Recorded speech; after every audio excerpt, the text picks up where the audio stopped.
Excuse me. I'd like to call to order the regular governing board meeting of the Jefferson Elementary School District, April 27th, 2016. It is 7:02 p.m. Could we have members present, please? Shaquille Ali. Here. Manufo Leah Inga Anawai. Here. Marie Brizuela. Here. Clayton Koo. Here. Rebecca Douglas. Here. Okay, and I believe we have some students from M.P. Brown Elementary to lead us in the pledge. Could you stand up and do that, please?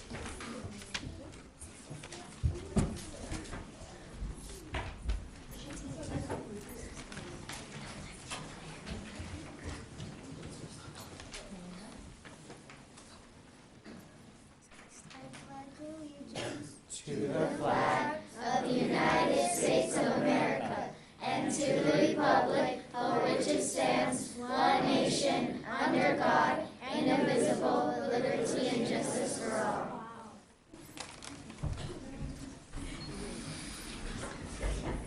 Hey, thank you.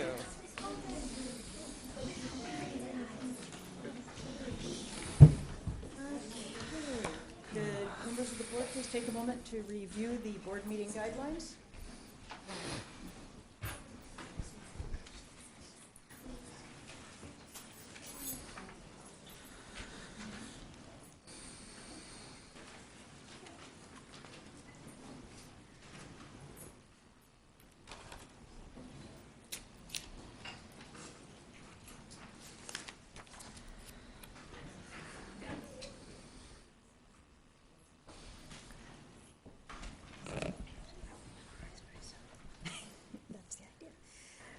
Okay. Next, approval of the agenda, and I have a request that we move item 10C up to be right after item 9A, because there are students involved in that presentation. So, if Up to where were we saying? so, moving 10C up to right after 9A. Next page. 9A. First thing after the consent agenda. So if we could have a motion to amended agenda. I'll make a motion to approve the agenda as amended, moving the 10C following 9A. Okay, second? Second. Good. We have a second from Ms. Info, and all those in favor? Aye. And no opposition. Okay. Item 6A, public hearing for 2016-17 AFT Local 3267 contract proposal. Public hearing will be held to receive public input on the AFT Local 3267 contract proposal for the 2016-17 school year. AFT is proposing to open negotiations on Article 2, wages, Article 3, hours of employment, Article 6, health and welfare, Article 7, leave provisions, and Article 10, class size. And we are opening this public hearing at 7:05 p.m. And I do have a speaker card for Amanda Overman. Amanda? Can't believe we lost it on first. Okay, well, good evening. My name is Amanda Overman. I am a first-year teacher at Susan B. Anthony. I teach 5th grade. I'm here to talk to you about a salary increase. First of all, we really appreciate the board members for making a wonderful start by increasing teacher salaries last year. In turn, teachers have worked hard to implement Common Core standards, improving education for all students in our district. Now it is time to support us with salary increases so that we can live in the Bay Area, near the schools and where we teach. As you probably know, the cost of living in the Bay Area is extremely high. For instance, last week I was spending $1,200 a month just for my portion of rent. Starting next week, I will be spending $1,450. For a lot of teachers in this district, as a public school, we strive for a community. And these teachers want to be a part of the community and live in the community.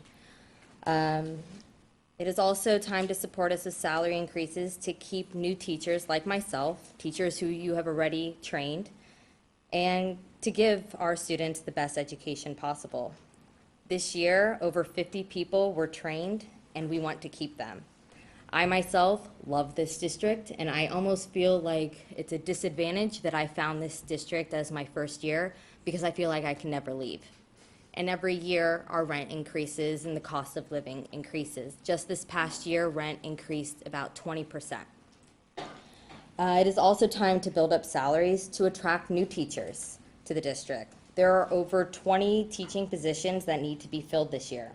Higher salaries attract credentialed teachers.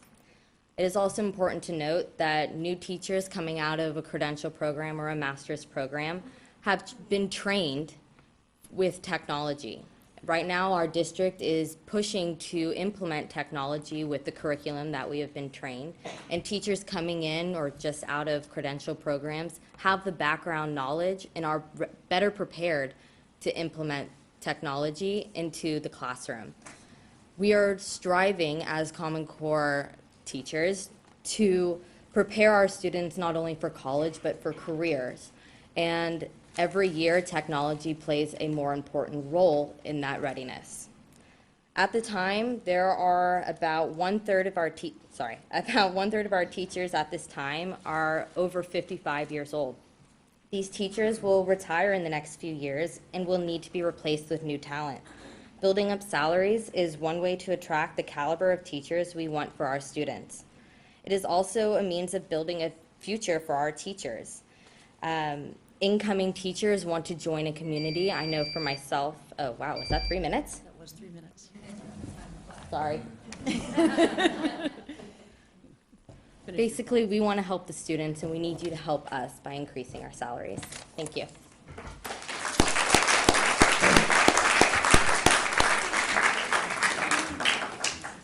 And Melinda Dart, was this for this one?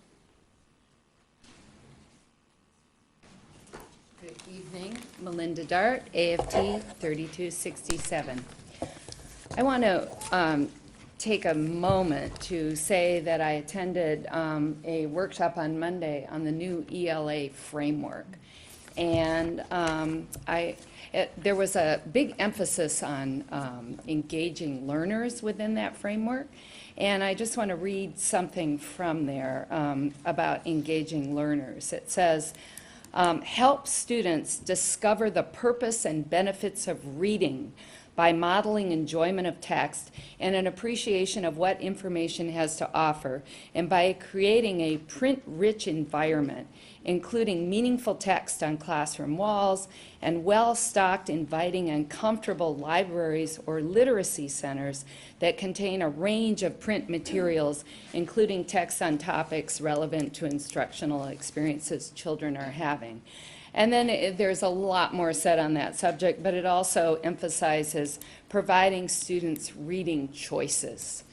And I just want to stress that we have a built-in way to do that in our district, and that is by supporting our libraries, which are already there and already open, and we are so lucky now to have 3 certificated librarians. But their job encompasses training all the library aides in the elementary schools, and their job has grown. And I would just want to urge the district and the board to support those librarians in their job and to help us get the libraries open as soon as possible in the school year and the hands of the students to be filled with books as soon as possible. Decisions about scheduling and salary can affect our students' access to books.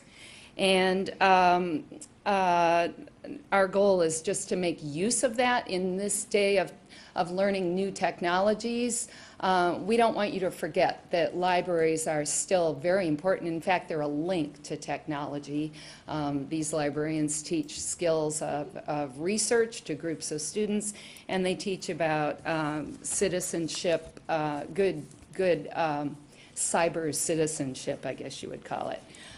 So we urge you to make decisions that that benefit and support our libraries. And I want to point out that the fact that I'm standing up here and that others are talking about salary and urging the board to do, to make personnel decisions that affect our students, that recently a decision came down that you may have heard about in the state of California regarding Vergara. And I just want to point out that without our due process rights, we couldn't even make these kinds of comments, and we couldn't support our students by urging the board to support programs for the students. So thank you very much. Good night.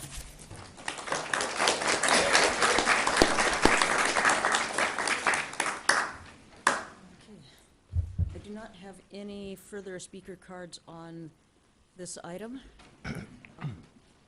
So I will declare the public hearing closed at 7:12 p.m. And item B, the public hearing for Jefferson Elementary School District's counter-proposal to AFT 3267. A public hearing will be held to receive public input on the Jefferson Elementary School District's counter-proposal to AFT Local 3267 for the 2016-17 school year. JESD is proposing to open negotiations on Article 2, wages, Article 3, hours of employment, Article 6, health and welfare, Article 10, class size, Article 14, early retirement incentives, and discussion on contract language so that it can be updated to reflect revised laws. To open the public hearing at 7:13 p.m. And I have a speaker card from Ron Johnson. Good evening. I just wanted to share some facts with you that I got from the internet. Cost of living in the area. The average cost of living in San Mateo is 35% higher than the average in California. The cost of living in San Mateo is 82% higher than the average in the United States. The cost of housing in San Mateo is 232% higher than the national average. Now, I know one of the LCAP goals is to attract and retain qualified teachers. But I just want to point out that you are not just competing with other districts in the area here to attract and retain qualified teachers.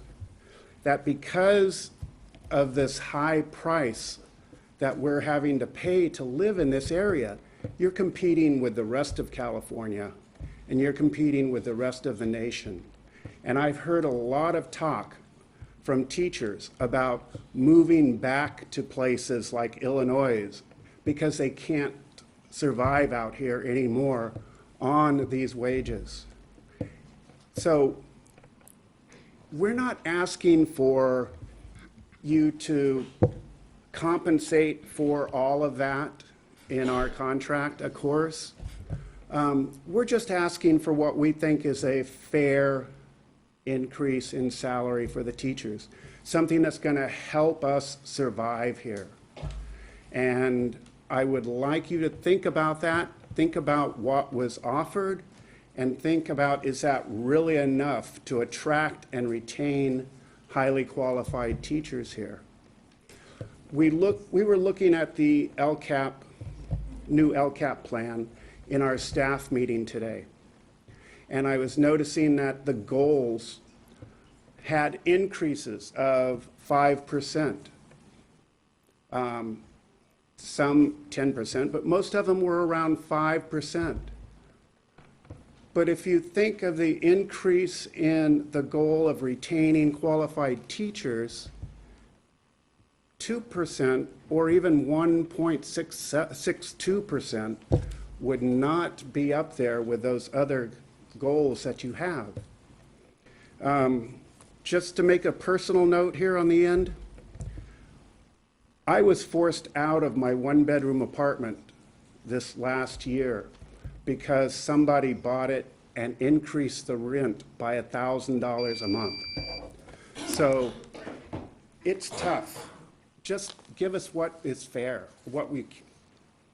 that's all we're asking for.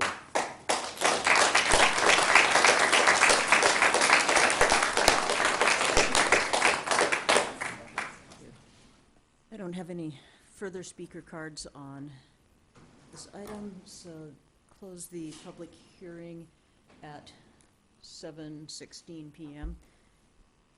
And thank you all for speaking on both of those items. And item C, we have another public hearing on the proposed adoption of developer fee study and increase of statutory school facilities fee. The governing board of the Jefferson Elementary School District will consider input from the public on the proposed adoption of a developer fee justification study for the district and an increase in the statutory school facilities fee established by the district against residential construction and reconstruction at $3.48 per square foot, and against new commercial or industrial construction at 56 cents a square foot, as approved by the State Allocation Board on February 24th, 2016. The adoption of the study and the increase of the Level 1 fee are necessary to fund the construction of needed school facilities to accommodate growth due to development. Declare this public hearing open. We are at have a discrepancy here. 7:19 PM.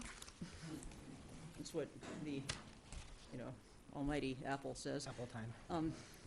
And I have no speaker cards on this item. So we'll close it at 7:20 PM, roughly. That was a Long minute. long. A short minute, actually. Yeah. Yeah. Okay, well, this brings us to the more fun part. Okay. Item 7, our special presentations. Item number A, Beyond Rebuilding Together with Marketo at M. Pauline Brown Elementary School. Students of Margaret Pauline Brown Elementary School will present on Marketo and Beyond, developing community relationships beyond a one-time or once-a-year event, impact of school makeover and library through rebuilding together, Marketo field trip, and Marketo volunteers. So come on up, MP Brown. Thank you.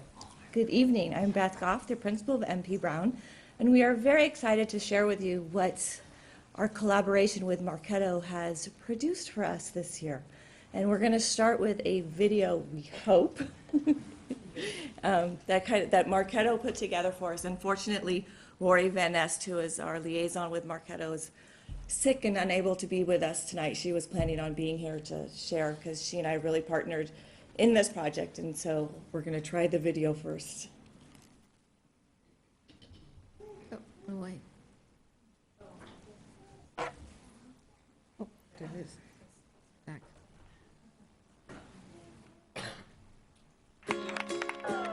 Today we're at the Margaret Pauline Brown Elementary School in Daly City, California. It's a really exciting project. It's our capstone project for Global Volunteer Month. And what we've been doing here is bringing out our employees to volunteer for full-day projects to really revitalize the outdoor space, really getting the school ready for back to school, which is in a few weeks. In a world where resources are limited in education, where kids aren't set up for a good start, the ability to get kids on the right kind of path by giving them a safe, fun, warm place to go to school, to be mentored, to learn from people who can guide the way forward to them. The things we're doing here at MP Brown is an example of that. One of the projects that I'm most excited about is the library project that we've been working on. We've been putting a lot of effort and time into completely renovating the library. Not only have we changed the physical space, but we've also donated all new books for the library.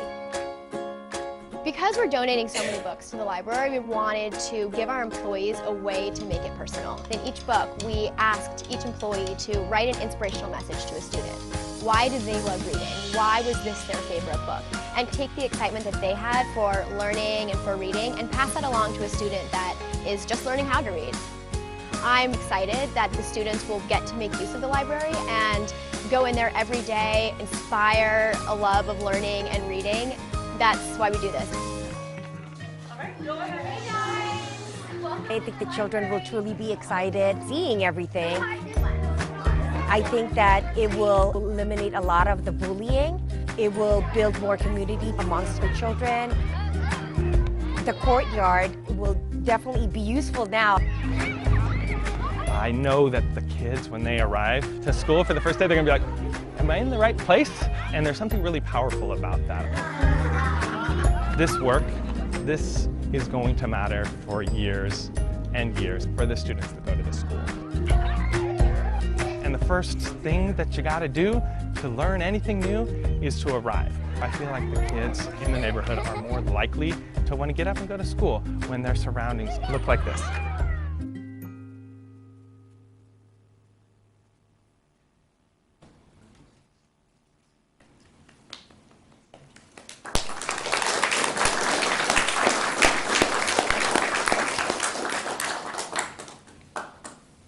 My name is Taisa, and I would like to mention how it was last year to come to school, which really wasn't as fun because it wasn't different colors and it was plain and dull. The library was not very interesting, and it was also a single color. There weren't many different selections of books for children. Last year, during the few last days of school, we saw people coming into our school. We didn't know what they were doing, so we felt confused. The day we returned to school, we learned about Marketo, a company that changed our school's appearance. Now it's very bright and happy. The library had a total transformation. It's very bright and cheerful, and now there are plenty of options of books. There is something for everybody. Coming to school feels better. We feel happier seeing color. It makes all of us children very enthusiastic to go into school. The library is now interesting and a place everyone wants to go. We always look forward to visiting the library.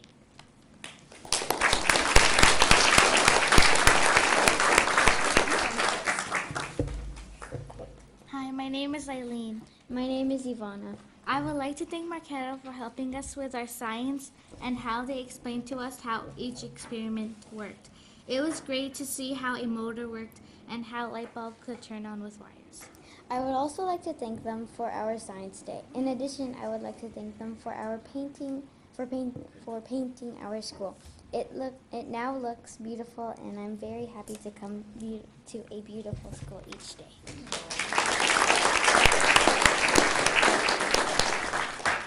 Good evening, President and school board members. My name is Safa, and I will be talking to you about our field trip. We are fortunate that Marketo asked us to come. We learned how to make a snowman out of coding. We also got free pizza and watched a movie in the bus. In the end, we got a certificate of completion in the hour of code. It was a very fun and interesting field trip. Thank you so much, Marketo, for spending the day with us.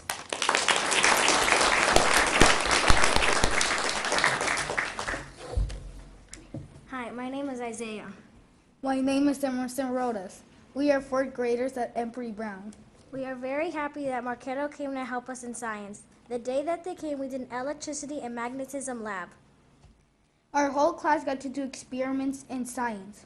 I learned that north and south stick together on magnet, but south and north don't stick together, they repel. We also learned how balloons and hair can be rubbed together to make static electricity.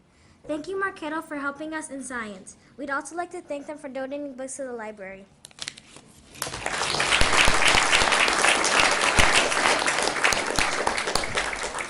So our partnership with Marketo, they've donated thousands of books to MP Brown, so many that there's a huge selection in the library.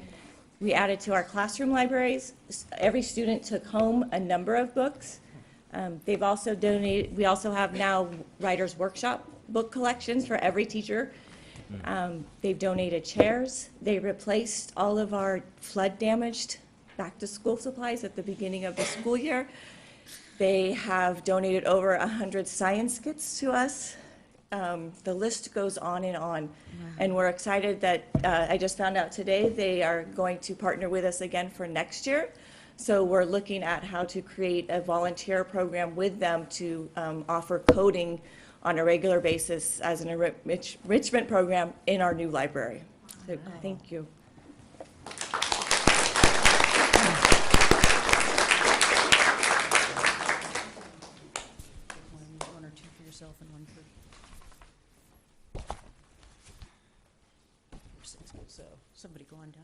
have some certificates to thank the children from MP Brown for coming and sharing with us, both with the flag ceremony and telling us about this wonderful program. So, First certificate is for Isaiah.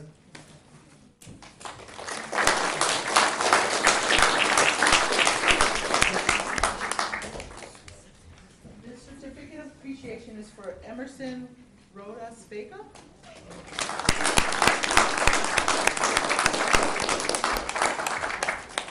My certificate is for Thaisa Padilla Manos.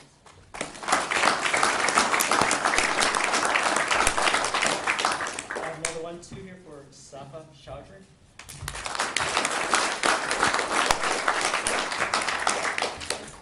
And I have a certificate of appreciation coming tonight, Eileen Hernandez.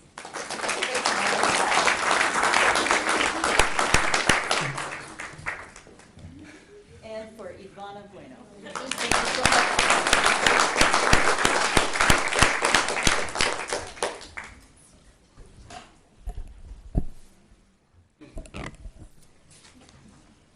I forgot to ask if anybody on the board had any questions for him before we did that, but if there are any questions for them, I just have a comment that, you know, we're very grateful to Marketo for supporting our school in this way. You know, we're a public school, so we're limited with our funds, and this is just an example of what can be done to help support our schools. And I'm really happy to see the smiles on your faces just from getting those certificates. I can, I can really tell that you're proud of yourselves tonight, and we're all proud of you as well. I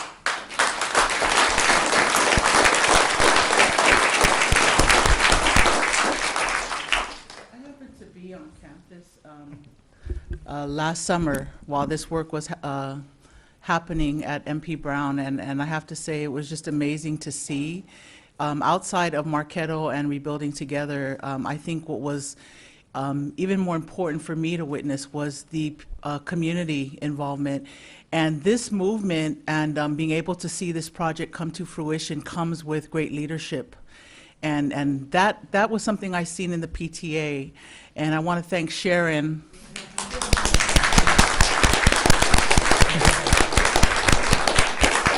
Fellow officers for your leadership, because that's the leadership that resonates this kind of movement, and that's where we see this shift happen.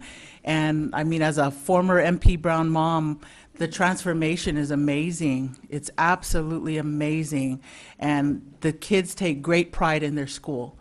And that's what's so important. So thank you all for your leadership. Congratulations.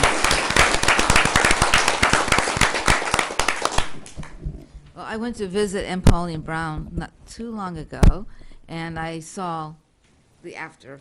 You know, I was amazed. And I saw something that was, as I was walking by, that was a motto for PTA, and I knew right away, Sharon, you had something to do with that. But I have to echo some of the things that I'm hearing today, and something that I've been saying for a long time, that it takes all of us to get together and partner. And you need to find those partners that are willing to help our public schools, because we don't have the funds to do all the extra stuff. But Rebuilding Together has been to some of our schools. We've had the PTAs, we've had Home Depot, all kinds of stuff. But this project was probably one of the largest I have seen, the largest, and it's going to continue. So you've made a really good partnership. And I think we need to thank any of the parents that are involved, PTA moms that come, and dads that come out, because we do have dads too, that come out to help. And it's amazing what all the people can do together. And you can do it. We can't do it alone. Us up here can't find the money for all the stuff, but just your enthusiasm. And children, you are fantastic. I never seen the biggest smiles the whole time that they were sitting there and coming up, but it shows how much pride we can put into our children. And I remember visiting a school across the bay one time and seeing the library that was built almost like a living room. That encouraged the children to come in, and they also had partners that helped them with that. That you have to make everything inviting and something everybody wants to do. And I think you guys have reached that goal, and maybe more to do later, but right now it looks amazing. And Pauline Brown, unfortunately, was never like the best situated school, the way it was designed. small little multi-use room and stuff. And now it's alive. Thank you guys for getting together and doing this. Thank you so much. And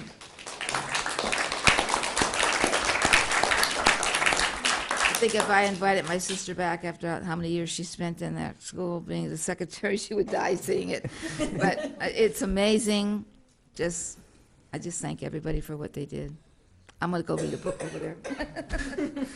I want to echo what everyone here has said and thank Marketo for building together and everyone at MP Brown, especially the PTA, for all you guys have done to transform the school into such an amazing place to learn now.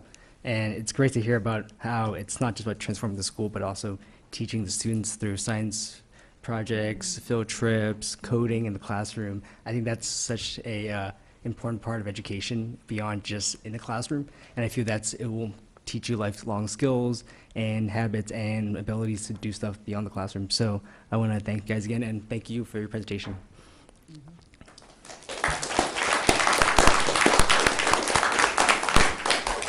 I don't think I can add anything. We are, deeply grateful to Marketo. This is the kind of partnership with our schools that we hope to develop more of, and I appreciate all of you guys leading the way. Want to tell you kids, you did a great job speaking tonight. Public speaking's a skill that you learn by practicing. You've made a great start. So let's give the kids a final round of applause.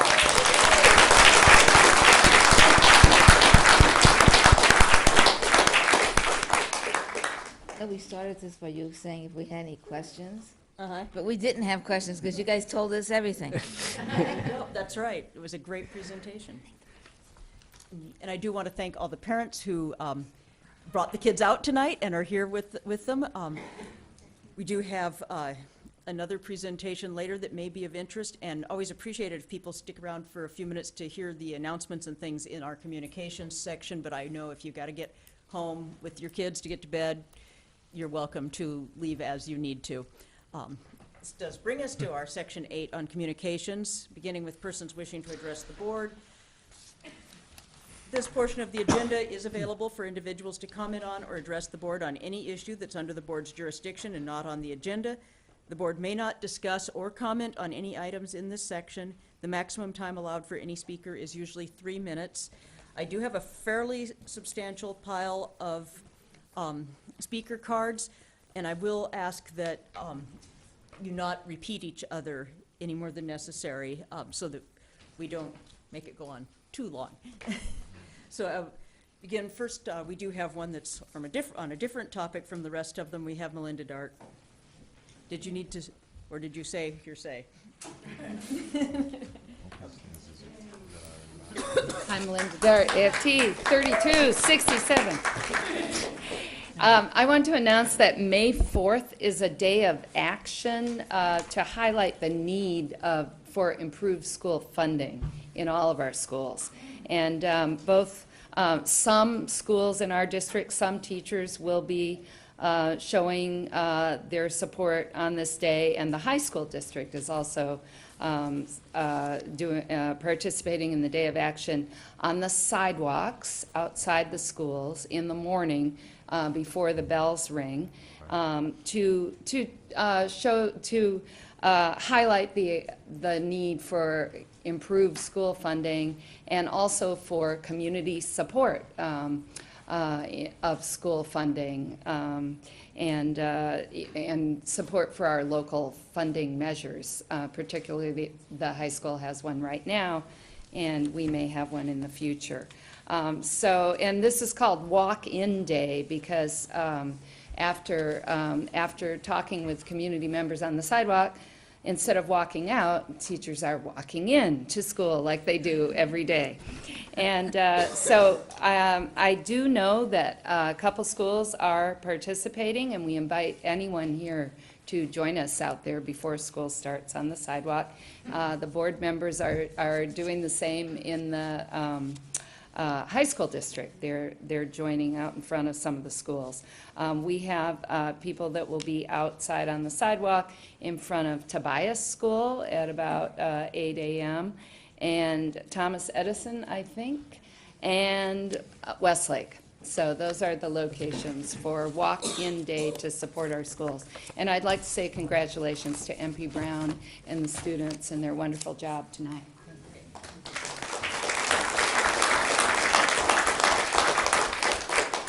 Okay, I have Donna Sue.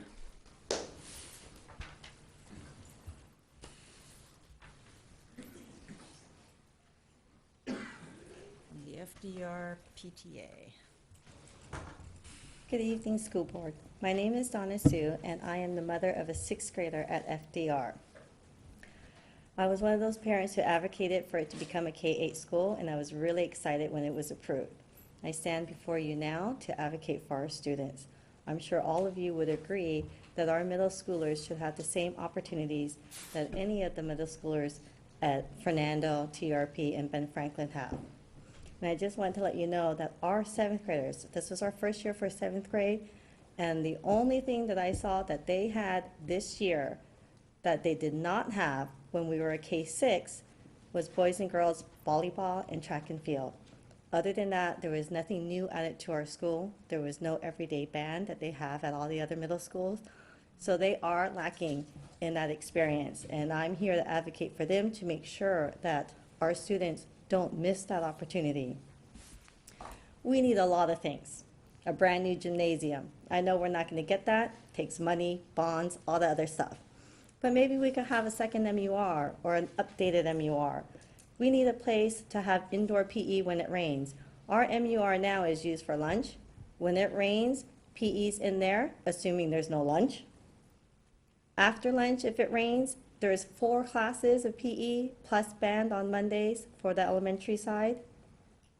We don't have any room to do any things. We can't grow. We currently don't even have enough classrooms for our incoming 8th graders next year, not to mention furniture such as desks and chairs and all the things that go into that.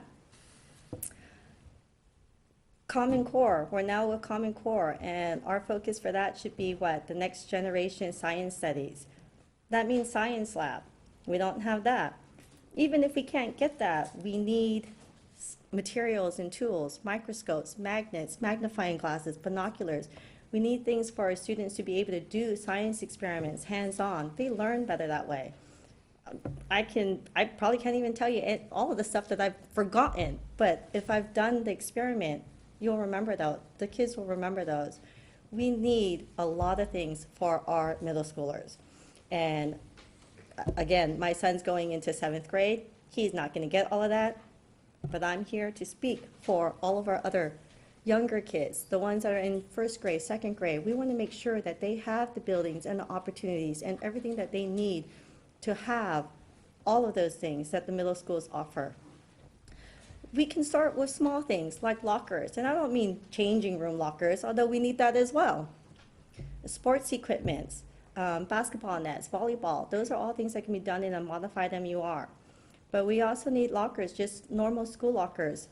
You might not think it's very important, but if our goal is to prepare our students for high school, then it is a necessity, since that is something that they do every day in high school. Thank you for your time.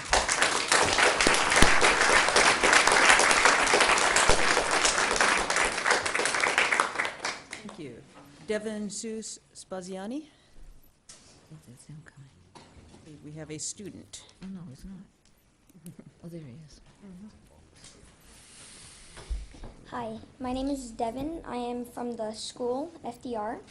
I'm here to say that our school was just approved to be a K-8 by the district, and I'm not too sure that for a K-8 we have all the proper things, such as lockers, like my mother said, a gym, which we probably are not going to get, but yeah. Now, my mom has been in the PTA for a while. She has set up the basketball team, and she is trying to set up other things to help our school. Now, my mom just got a job at FDR as the librarian, and yet she has sent out a transfer to Fernando and Ocean Shore because our school does not have all the correct things for 7th grade and 8th grade, which we are going to be getting. And so that's one of the things I wanted to talk about. Now, Another thing that I think the school should have is, well, lockers, because it is going to help us prepare for high school and higher grades that as we graduate. So that is one of the things I think we need as a K through 8. We also, need other things that a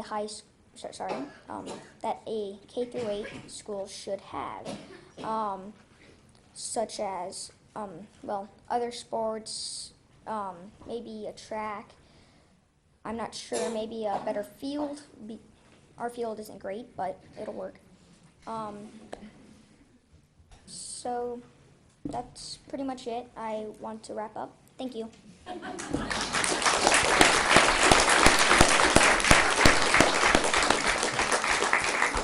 Thank you, Devin. I have Michelle Heng, FDR PTA President.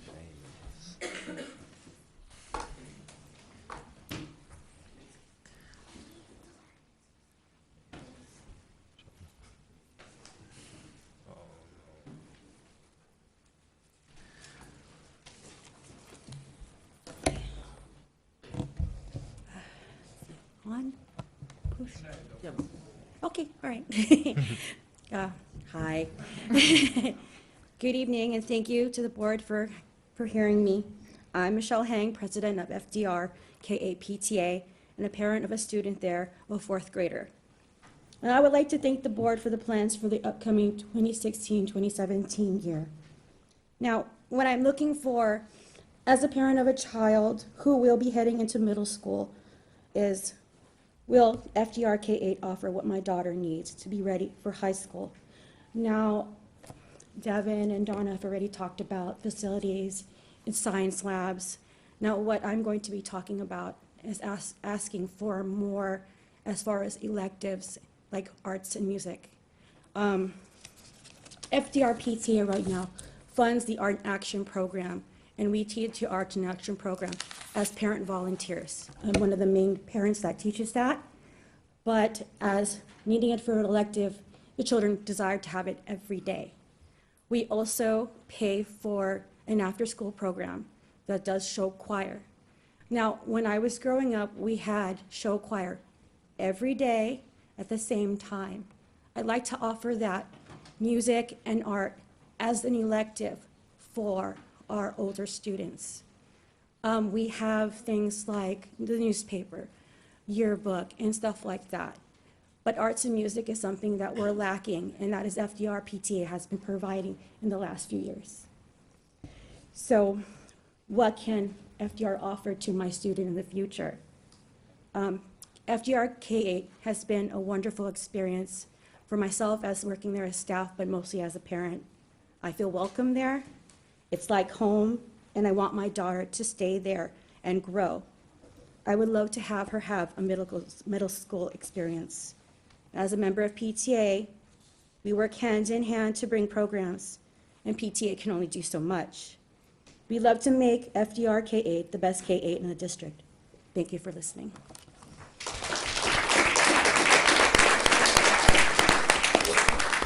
Thank you, Ms. Heng. Stuart Draper.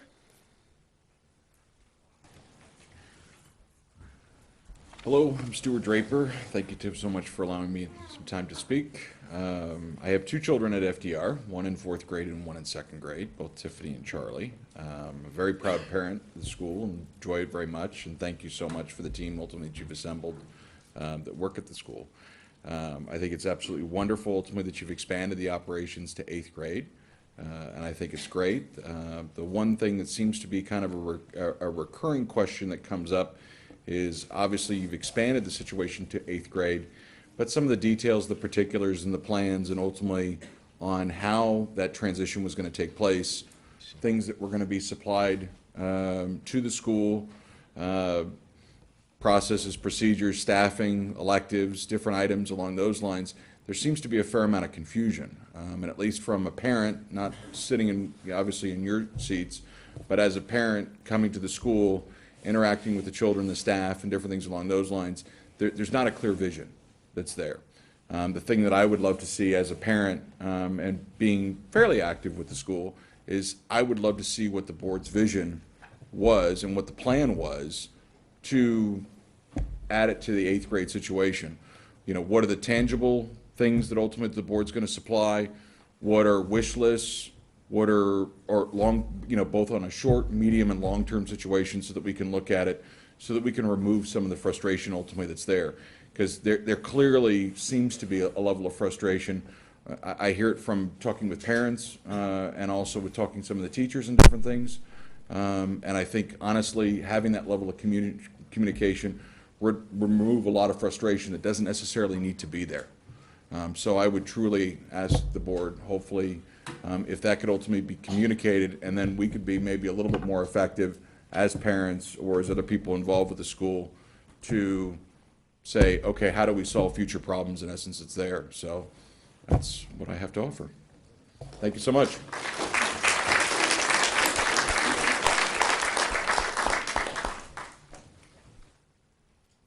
Dave Spaziani.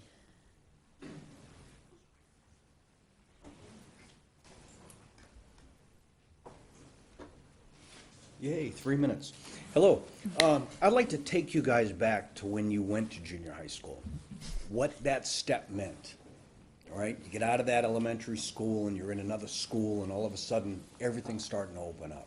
Right? At least for me, we had lockers, we had a gym, we had a field, we had a football team, we had a basketball team, we had gymnastics, we had everything.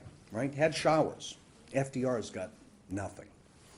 My wife, Donna Sue, thank goodness she finally took a job with FDR, because she spends more time there than she does at the home.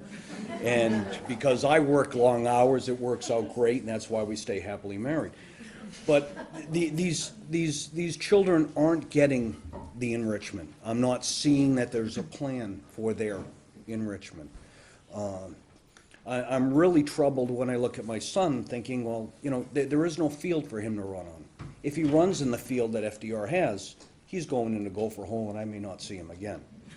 You know, they got all this grass, they got all this space, and it's all unusable. And it's a shame, right? We're not seeing anything coming out of this decision to go K-8. Something that I brought up that really irks me, for the last 7 years, if you happen to go through FDR during the wintertime at night, right, 4 o'clock, 5 o'clock, the after-school program, if it's raining, if it's foggy, you're walking through a parking lot, you're risking your life. There's no lights, and we've done nothing on that for 7 years. What are we going to do when somebody does get hit? Are we going to say, maybe we should have spent that $5,000? Maybe we should have made that effort to protect our children? That's what we're all here for. That's what I'm here for.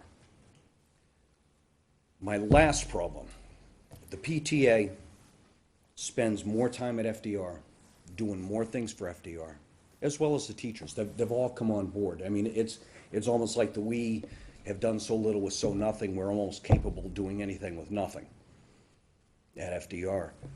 The PTA is spending $5,000 approximately on a copier machine that should be supplied by the district. That's been going on for years.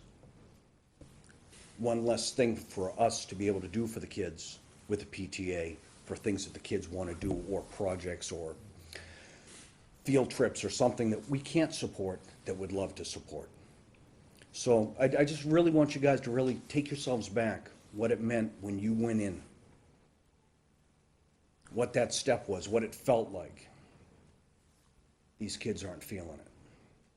The basketball team this year won the tournament that they all played in. My wife put that together, FDR kids. Right? They did a phenomenal job. They worked their hearts out, and they won it. And it wasn't because they had facilities, it's only because they had the heart and desire, when everybody else had what they needed. Thank you, guys. Yeah.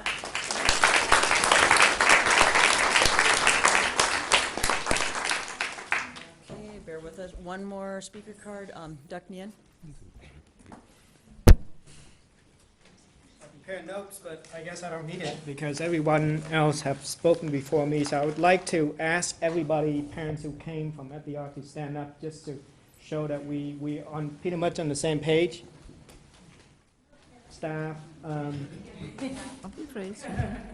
So I want to mention that we, as a parent of a second grader, I still have a lot of time to actually trying to get the board to provide all the materials, all the things that the parents have spoken about. And I want to mention that there's amazing teachers, the principal, PTA. There's a lot of champions at the school. They run the Art in Action program. They run, you know, the after-school program. We used to have some of these Chinese language, you know, right after school. That was fun by that. And recently, Michelle Hang spearheaded with the Watchdog program, trying to get more dads to volunteer. We heard about moms and all that stuff. I'm proud to be one of those watchdogs, and I'm happy to be involved with that. The more I get involved, the more excited I am, and I'm devoted to actually keep coming back and coming back. But we can only do so much. We need the support from the board to actually continue to be a true KA school, and we're asking for your support. And I want to emphasize that the plan, what I heard is for this upcoming school year, I want to acknowledge that the district as well as the board are moving in the right direction, increasing just a minimal half an hour for the library day as well as the 1 extra day for the library. Every little bit help. We want to thank you for that. And we want to hear, you know, like other things to be implemented at the same time. For me, my daughter loves extra activities. She takes gymnastics, she takes dance. But I want those opportunities to be available to all the kids, you know. And as a parent, I love to see that because those kids, sometimes I come and volunteer the classroom, I see them have extra abilities, but I cannot do anything. So I'm here to advocate for them and making sure that we provide all the kids the opportunity so that they can become a responsible, active, and engaged citizen when they grow up. We have to prepare them for high school. We have to prepare for the college, and ultimately what they probably be sitting up there one day. So that's what I'm trying to say, is we need to provide what our kids need. And thank you for your time. Thank you.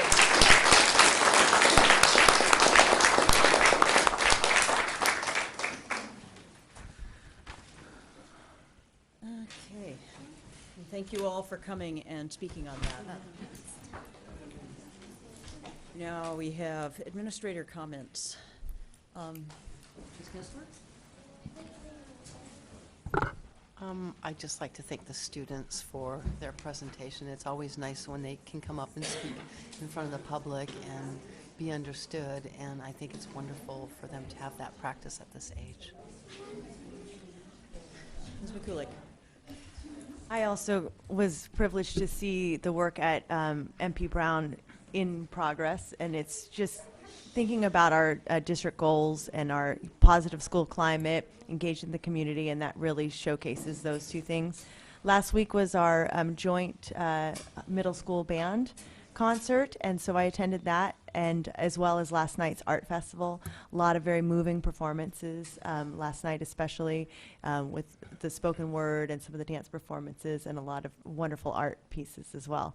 And then I was just going to let people know that I'll be sharing information about the LCAP tonight, which addresses some of the things that were brought up. Great. Thank you. Mr. Valenti? Hi, hello, everybody.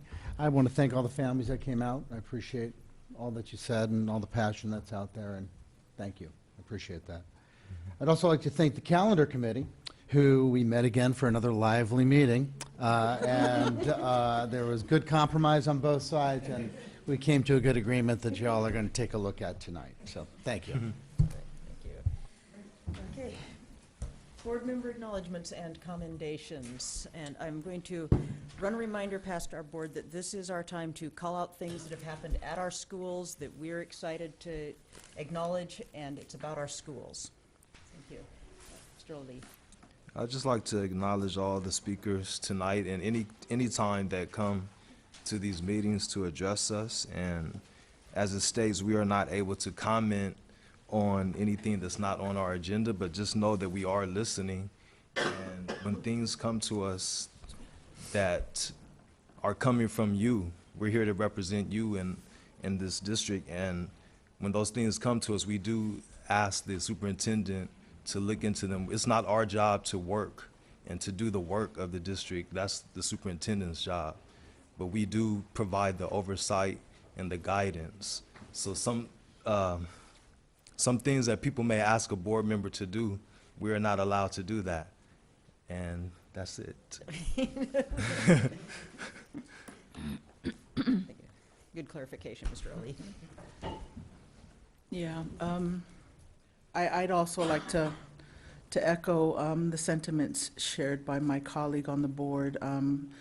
While we can't address a lot of the comments that were shared this evening due to the protocols in place, I too can attest that your comments are not falling on deaf ears.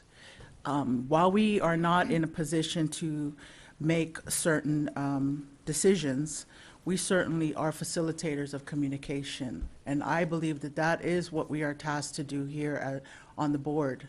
And some of the experiences that do need to happen in your school experience overall are rites of passage, in a sense. And that's what we've been hearing this evening about rites of passages from middle school to transition up, and from K to 5 and transitioning into middle school. And those are things that we all value. And I know as a parent, I value those kinds of experiences. And I look forward to continuing the conversation with our superintendent and our administrators, because I know that they are working hard to address the concerns. I can say that with confidence, that they are working hard, and that we want to ensure that we're communicating with them to discuss the things that are brought to us here at the board, because that is our job.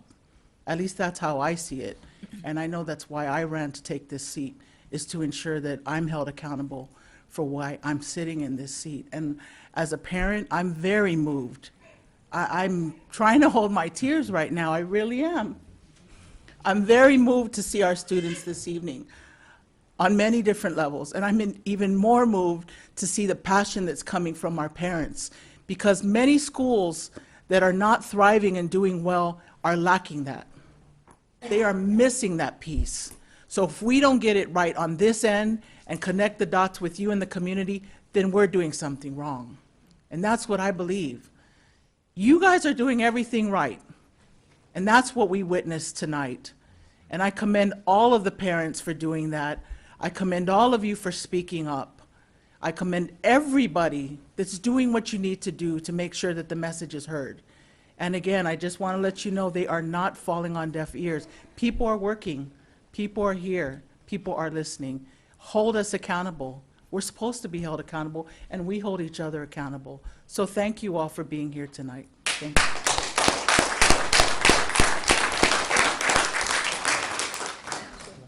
Okay, first I want to thank you all for coming, speaking tonight. It's an issue that I've already heard from folks, and hoping that that you guys would come and speak up. And my idea, who was it that said, I remember when I went to junior high? Yeah, I remember. And it was a big transition. I also know what it's like to be in a K-8 school, not myself personally, but my children. And a K-8 school that is going to really bring to those students in 7th and 8th grade. Unfortunately, when I went to school, we went to 9th grade on middle school. So we had an extra year, which I still think it is better than anything else. But we can't turn everything backwards. Okay, so anyway, the idea is that we did have a structure, and we did have 3 years of really good, whether you call it junior high, middle school, or whatever it's called. So, I mean, I know what it was like, and unfortunately, because of finances, things have changed a lot, I think, in some years. But my idea of the middle school, going to 8th grade, or not middle school, going to 8th grade would be that those 2 grades would have classes that passed through. So you'd have a teacher that was more versed in English the way it's presented in the junior high or middle school. Ms. Wheeler, we can't Okay, talk on a subject I that's want not to on our ask, let them know. Okay. Yeah, just just to make sure you're not wandering into areas that we shouldn't be. I'm not, I'm talking about, a question was asked, if I remember. I would like to see us have some committee meetings where we can all discuss it. Right now, one of the reasons we don't discuss is what Mr. Ali mentioned. It's because, not just because we can't talk, it's because when we print our agenda, everyone knows what's going to be discussed. When you guys come to us and bring it up from, the audience, it's not on the agenda, people that would like to speak are not here to speak. That's really what it's about, it not being written on the agenda that it's going to be discussed. That is the law. Okay, so I wanted to make sure you understood that. So I would like to say, I think Mrs. Oh, I'm getting nervous. Sorry, it's okay. I'm very passionate about it too, because I want to see it work. I want to see this work, and I think that we need engagement with everybody. And I have to say, we do have the power in us to see something happen, working with administration, have them lay it out, but let us give them what we would like to see help the parents and the children. So I think it's a teamwork with all of us. No one's going to take the easy way out. We're all going to be responsible. So come to us. I also want to echo what everyone on the board says. Thank you for coming and speaking and telling us your concerns. I know I'm the newest board member here, but I think your comments are as important as any other parent or any other student in our community. So thank you for coming. And I took notes. I know exactly what your concerns are, so I'll try to talk with the board and members of the administration and see what we can do. I can't promise you we'll fix it to tomorrow, but we'll try our very best to do all we can. Thank you. And I do want to thank the parents who came out tonight, both, and as well as we've got a lot of teachers and community people for both that topic and the other things that are going on tonight. This is a time of year we're moving in when there's a lot happening in our schools. Rather than trying to call out any specifics, and as a parent myself, I've actually missed quite a few things in our district because I was down at the high school. Just want to say that it always, at this time of year, when the schools are busy and we see so many places where our children are excelling, our teachers are working hard, the parents are working hard, that makes me feel like we are a district that's doing the right thing. And it's one of the reasons why when I go out in the broader school board meetings and things statewide, people know about us and they know that we're a good district. And you guys are what makes it that way. Mm-hmm. So I just wanted to say that and thank you all for that. I guess I did deviate from what I was supposed to say, right? A little bit. Supposed to talk about our schools. That was the commendation. I just wanted to say, yeah. I agree with what you just mentioned, but I missed some of the activities in the last few days because it's been very hectic, family-wise and others. Well, and because some of them were on the same night at the same Yeah, time. I know. But I want to say to everyone, just one comment, is I went to Westmore High School to present an award to some graduating students. And as I looked across the audience, there were a lot of students there, and I said to them, I'm sure that many of you came from Ben Franklin or Fernando and Policita, and they all clapped. So, and they were all getting awards like you can't believe. There were so many awards that night, and that means we did a good job sending them there. There we go. I want to get a little pat on the back. There we go. Yep, for the whole district. Thanks to All the right. teachers. Thank you. Okay, Mr. Vidalis, do we have correspondence and comments from our superintendent? No correspondence, but do have some comments. So I just want to hearken back to the issue that Ms. Dart raised earlier tonight, the issue of school funding and the necessity to increase school funding. Money is not the solution to all of our problems, but it can take care of a lot of them. So the ones that it can't take care of, we don't have to worry about.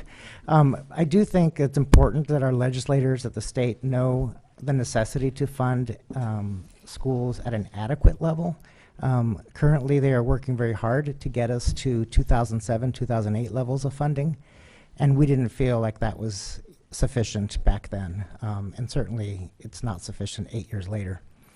That's a message that we need to spread very clearly to our legislators to utilize state funds to prioritize education. We're still 41 out of 50.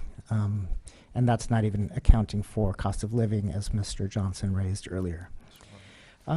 There are opportunities, and every single district that touches our boundaries has a local funding measure to fund their schools at the local level to bring the programs that the community feels are important. Our school has not been successful in that in the past, and there's an opportunity, hopefully, to change that. And so I would encourage parents, teachers, everybody in the community to get behind such an effort.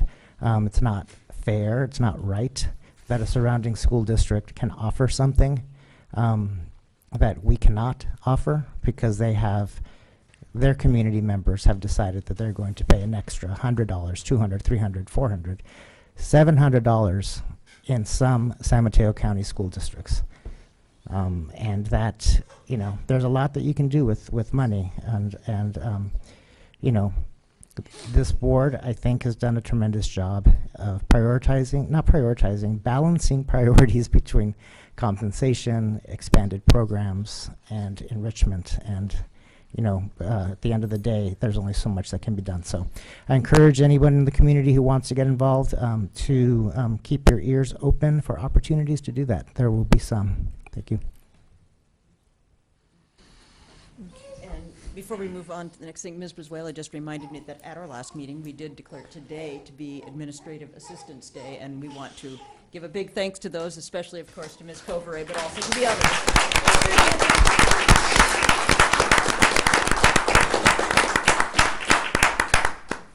Since today is the day. Okay, thank you, everyone, for your patience.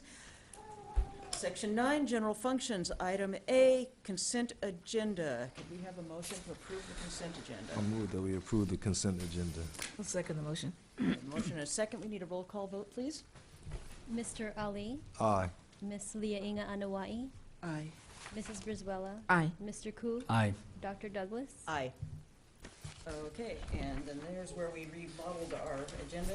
See? Yes, down to we'll jump to item 10C, which I'm trying to find. There it is. I know it looks different on that. This would be our informational report on the multi-tiered system of support. Jefferson Elementary School District Student Services Program Specialist Stephanie Martinez will share information about the district's multi-tiered system of support, that's MTSS, if we've been throwing that alphabet soup around, implementation efforts in the 2015-16 school year. Thanks, Ms. Martinez. Hi. Good little baby.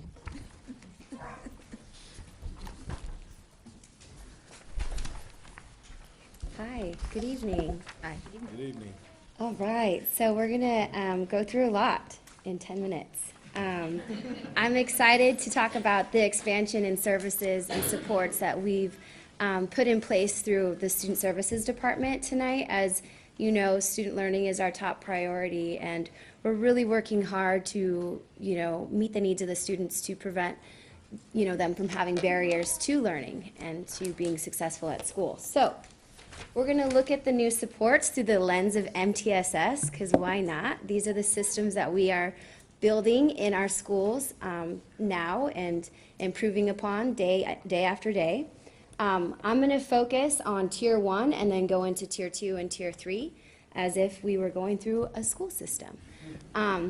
This year was our Tier 1 year, where we're really trying to build strong foundations in our schools, really trying to look at the classrooms and school-wide expectations. My department mostly focuses on behavior supports, but of course we are still educators, and we think about what are the barriers that get in the way of students accessing academic instruction in the classroom. So some of the things that we've implemented in Tier 1, I broke it down into categories.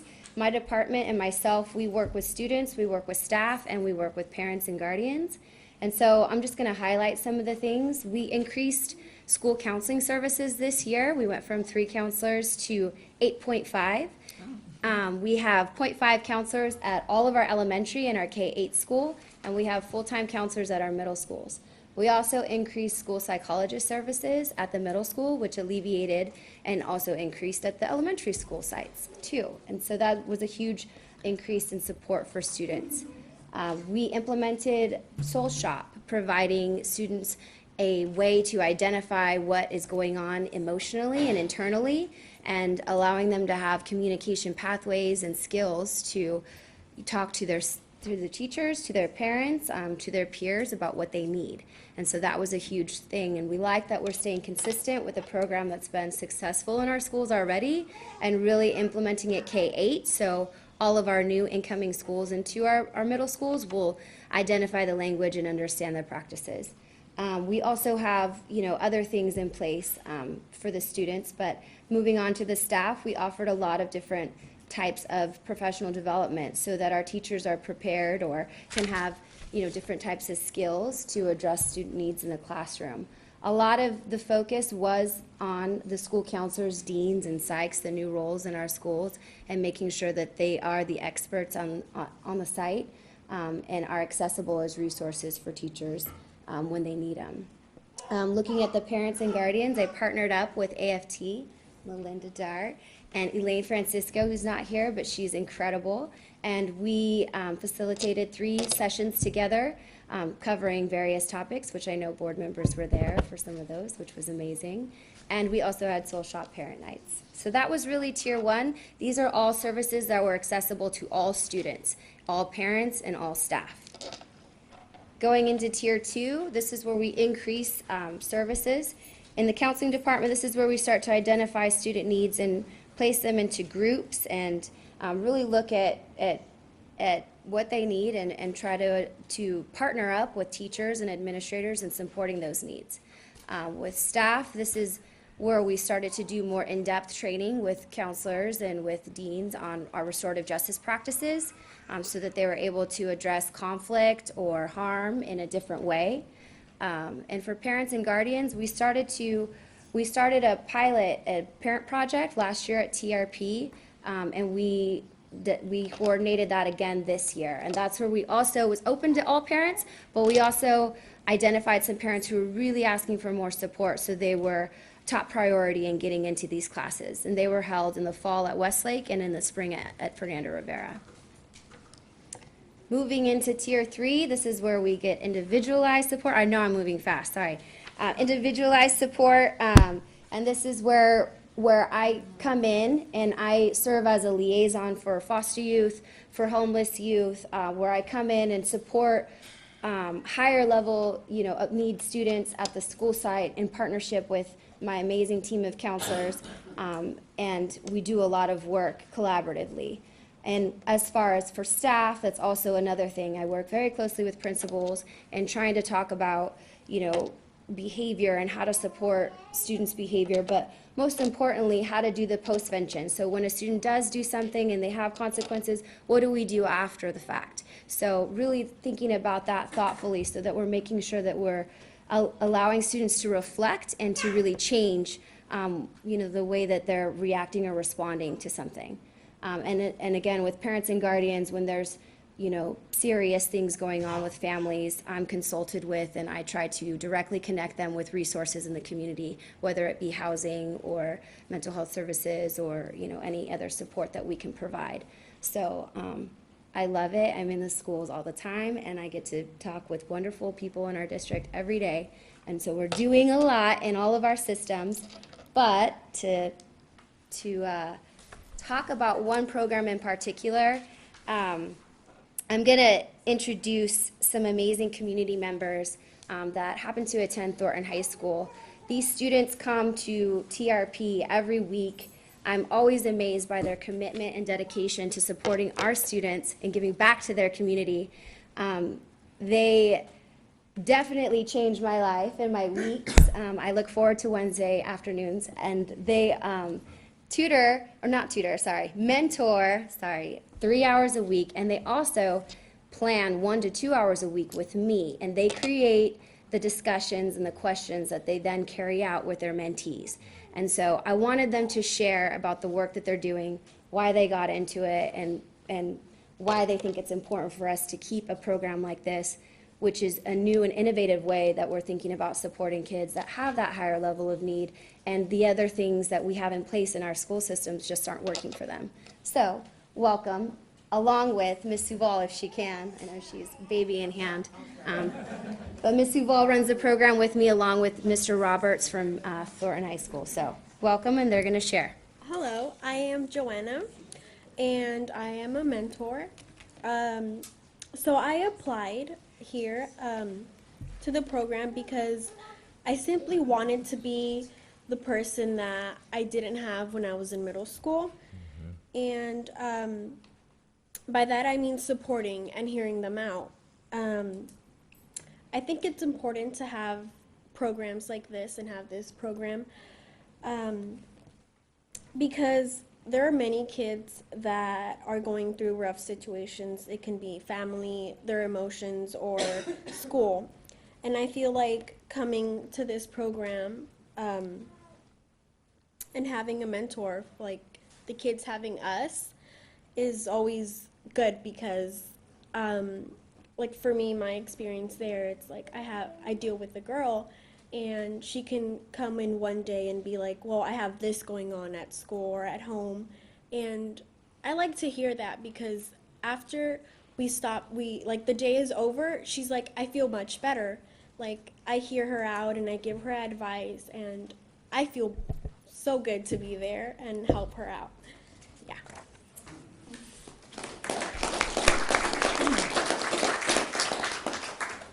Hi, I'm Helen, and I applied at the program basically because when I was in middle school, I wouldn't show up as much, or I would have like problems doing the work, and I always felt like I wanted someone to connect with, someone maybe older than me, so like who went through what I was going, right? What I was going through, and yeah, I just wanted advice, and I think it's really important for these kids to have like someone they could like trust and talk to, and like anything that's going on with them, like they can just tell me or like tell one of us. And yeah, I think it's so important, and I love going there. It's like every time, like if I have a bad day or something, or like I go there and I feel so great after, and I always talk to my girls because I have 2 girls and they're great. They're like amazing. I love them so much, and like we have a really close bond already. So yeah. Hi, I'm Rowan, and I joined this program because I really like working with kids, and working with them has been a good first-hand experience because I've never worked with middle schoolers before. And I think this program is important because we have kids who have troubles and they need support and they don't have anyone to talk to. And I feel like they're more comfortable talking to someone near their age and someone who they can trust and support them. Hello, good evening. I didn't prepare anything. I wasn't prepared to speak, but here I am. I think we started this program because we knew that there was some connection that some of our students needed that we couldn't provide. And we got really creative. Thornton came last year to visit us during the day. And we said, well, we see the connections that were being made, but it just wasn't enough time to foster those relationships. And so we started this program. There's been a few bumps in the road, but I can't tell you how proud I am of our mentors. We've given them so much responsibility, and they've just surpassed all of our expectations. Change is slow sometimes in middle school students, but it's there and I see it, and I've seen growth in them as well. And it's just great to be a part of this amazing program, so thank you.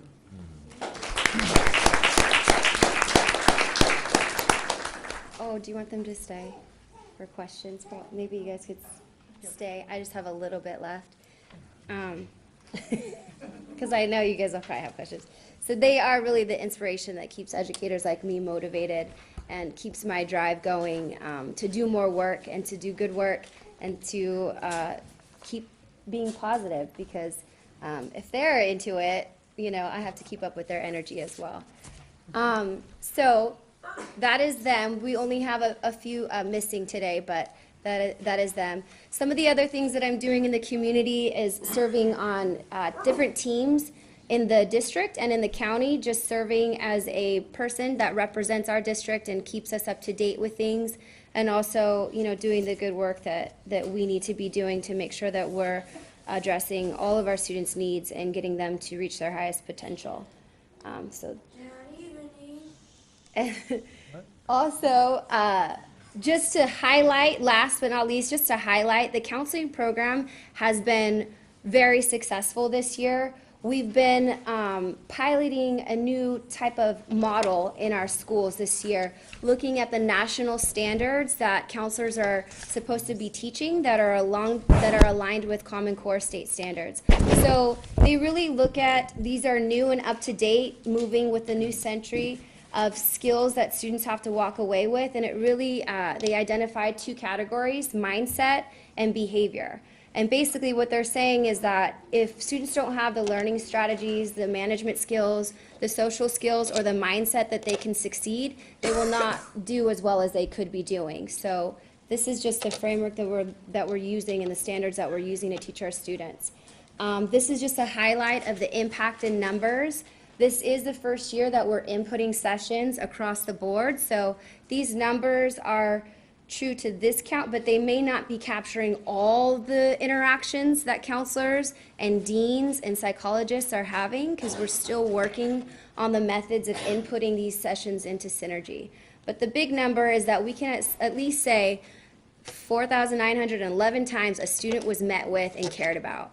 And so to me, that is so important, and exactly what we wanted to do in our first year. And I know that this is probably half the interactions that we've had, but at least we have this to show of, what we're doing in the schools and what we're addressing. And the bottom is just basically TK to fifth. The top reasons for seeing a student was in group counseling, so that could be academic or social or whatever the needs are of the student, grief. Whatever the needs are of the site. Individual counseling, conflict resolution, parent phone conferences. That means we're having more connections with parents, getting them involved, having them understand the expectations and know where the child is at. And then 6th through 8th grade, a lot of it is individual, because as we talked about and learned from our new program that we're piloting this year, there's a lot of needs in middle school, and they have a lot of things that they need to share and talk about. Academic counseling, because of course that's a priority. And groups, conflict resolution, and restorative justice circles, which is just telling of these things are happening in our schools, but we are addressing them. So, awesome work. Thank you, and questions, so come up here.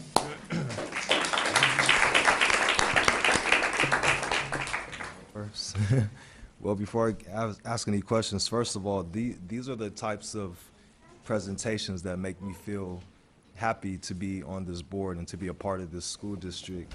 I was able to see you when you were the counselor at Ben Franklin and the work you were doing with Mr. Parrish, and to see how you've progressed to be over student services and doing all of this is really amazing. So that's first of all. Even if we were just to focus on just tier 1, what you call universal, I mean, this is overwhelming. It's awesome. And just looking at some of what you're doing, I had one question about alternatives to suspension process, and just could you say a little bit more about that and how the teachers have responded to that, and if they are willing to utilize that or not? Well, it's a work in progress, and I think that we have to think about, addressing student behavior collaboratively. We all have to, understand where the student is at, and how to support them to get to a place of where they're meeting our expectations as far as school rules. There are, of course, things that happen in schools that we can't say, oh, it's okay, right? We have to address it. But I think that our work with administrators and teachers is progressive, and it is changing the way we think about why kids make certain choices. It's not perfect, but it's a work in progress, if that answers somewhat. Yeah, it does, but I just want to be updated on that progress from you, from Mr. Vidales, and even the teachers themselves, so that we can help foster that and make it better. Yes. Then the other thing is just to the younger ladies here. I I really am happy to see what you're doing. The students, they need you. If they're telling you that they had no one to talk to, and then now they're able to talk to you, you might be the reason why they stay in school, you know. And I also work in the high school district, so anytime I see anyone from the high school district doing something positive, I feel proud about that as well. So keep up the good work. Try to rub some of that energy off on the other students at Thornton. You know, I live down the street from there, so I know that very well, the whole situation there. But you're, you know, shining lights to them, and you're showing them what they should be doing as well. So keep up the great work. Thank you. You're welcome. Yeah, I just want to commend you all. Thank you, Ms. Martinez, for the presentation, because I echo the same sentiments. That it's things like this that we like to celebrate. This is the progress that we like to see. What I appreciate the most is the creativity around this, because I like what I heard you say, meeting the student where they're at. I mean, I know growing up, that wasn't the way we were taught. It was like we had to be held to a certain standard. But we live in a different time, and kids are at so many different learning levels that we have to be creative in our methods of instruction to ensure that we're teaching the whole child. So I love hearing that that's what you're doing, and it's so important, because the shift in behavior is what we see in the differences in their learning. So when you're addressing their behavior and seeing those trends, you'll know how to teach them better.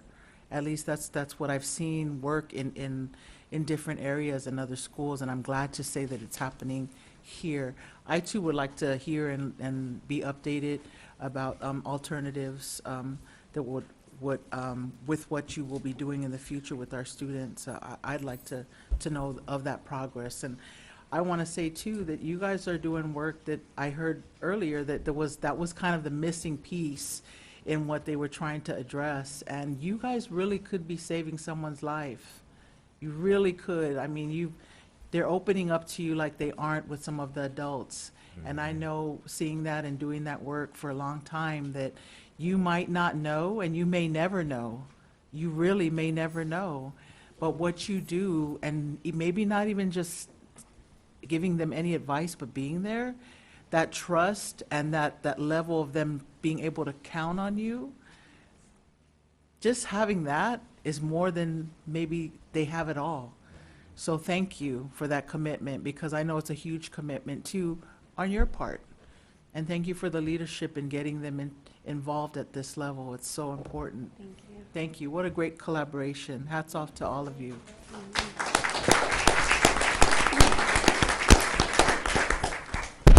I also want to thank you very much for what you're doing, and I can imagine that this will only give you a path to some future success in life, because you may become counselors yourselves, because you know what it's like. You're talking to the students that need the help, and I thank you for that. I know that quite often a student won't talk to perhaps a teacher or principal or anybody else or authorities, but they do find someone that they can trust and that they can sit down and talk to.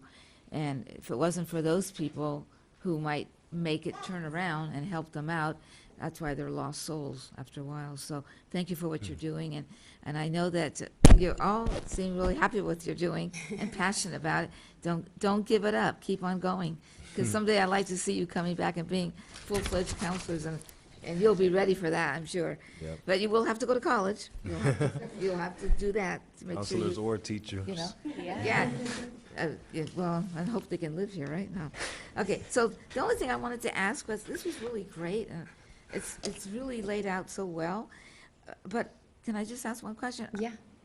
You broke it down into grade levels and stuff like that. Are you able to go into FDR and help those students as well? Yeah, they have a 50% counselor that just started, but they also had a full-time school psychologist and a full-time intern all year. So their students were being seen in that capacity. That school psych is amazing, and she was doing the dual role, but we noticed that there was needed for an increase. But I yes, just want to make sure that we're servicing all our students. we no are, matter what. all of our students are important Great. to us, and they Yeah. all need that I part. figured that was, but I Of course, you think I would leave that out? Because I still believe that that certain age is so important because it's sort of like helping them pave the way for success. And if not, it could make or break them. That's really Yeah. important. So It is. thank you for what you're doing, and this is great. Thank you for presenting it to us. Thank you. I want to thank you, Ms. Martinez, for the presentation. I've seen you at the PIAC meeting, so I know a little bit of what you guys have done. But I want to say thank you for all that your staff and your team does for our school district. I was thinking about how just hearing about these kind of programs and all these kind of resources and benefits that they offer students, it makes you kind of feel proud to live here and actually be, especially on the school board, because you kind of know that you have such great counselors and staff that actually are taking the time and energy to make sure that students have all that extra needed support if they need it. So I want to thank you for that. Thanks. And then I also want to thank the mentors for all that you guys have done, because I know that there are a lot of kids that might not necessarily be comfortable talking to adults or talking to a teacher, but if they have someone that is similar to them at their age or has similar connections or similar interests, that's much easier for them to talk to. So thank you for what you guys do as well. Thank you. You know, one of the nice things about going last is I don't really have to say anything because these guys have said it all. I'll add my thanks for the programs. Thanks to you young ladies for working with our students. And these are the programs that make me, it's one of the great things about being on the board, because otherwise I might never know about all these wonderful things in our community. So thanks again, and thank you for coming and presenting to us tonight. Thank I just have you. just a couple words, or perhaps a couple sentences. So last year, the board and the governance team, we had an idea of what we wanted to do. So we, hired counselors, and we created the position of coordinator of student services, and we thought about what could fit in that job description. Ms. Martinez has taken both of those to a new level, and I think if we were to look at that student services job description, that would not even capture one column of one page of what's happening. So I want to thank Ms. Martinez for her vision and for her passion to see students served well in the social emotional learning that they're doing alongside their academic learning during this age span. And as far as alternative to suspension goes, that is, there are decades worth of practices that we are fighting against, of punitive punishments, automatic suspensions. Some of it's codified, others have just been choices, and it is a struggle. Not with any one particular group, I just think the community at large, from parents to staff to other students, everybody, there's decades worth of patterns in that practice. And I enjoy, I don't talk with Ms. Martinez about all of our students, but I do, the tier threes. She and I often have conferences about some of our students, the neediest students, and oftentimes we just sort of step back and say, what does the student need so that they do not engage in this behavior anymore? Is it 5 days of suspension? Is that going to do it? It's like oftentimes the answer is no, that's not what's going to do it. So we put our heads together, we think about linking with community services and other programs so that the students can make a different choice the next time they're confronted with a similar situation, which we all know happens. You're never going to confront the same situation. So it is really a struggle, and yeah, we'll come back and we'll report on alternative to suspensions, but we have decades worth of mindsets to work with and practices all around us, and we can only chip away one student at a time. So. Okay, thank you. Item D, the 26-2017 school calendar. The administration recommends adoption of the 2016-2017 school calendar as presented. And I actually want to say something on this, which is that we owe a thanks to the high school district and members of their board who pushed to make sure that their calendar was presented before we had to do ours, so that we were able to match up spring break, as well as the Christmas winter holiday. And I know that that's something that's been a huge issue for parents, so I want to put that out there, that I appreciate what they did and what Kalima Salahuddin did in pushing until they did get that out for us. Without further ado, does anybody have any questions or anything on the calendar, or we can have a motion to approve it? Just a quick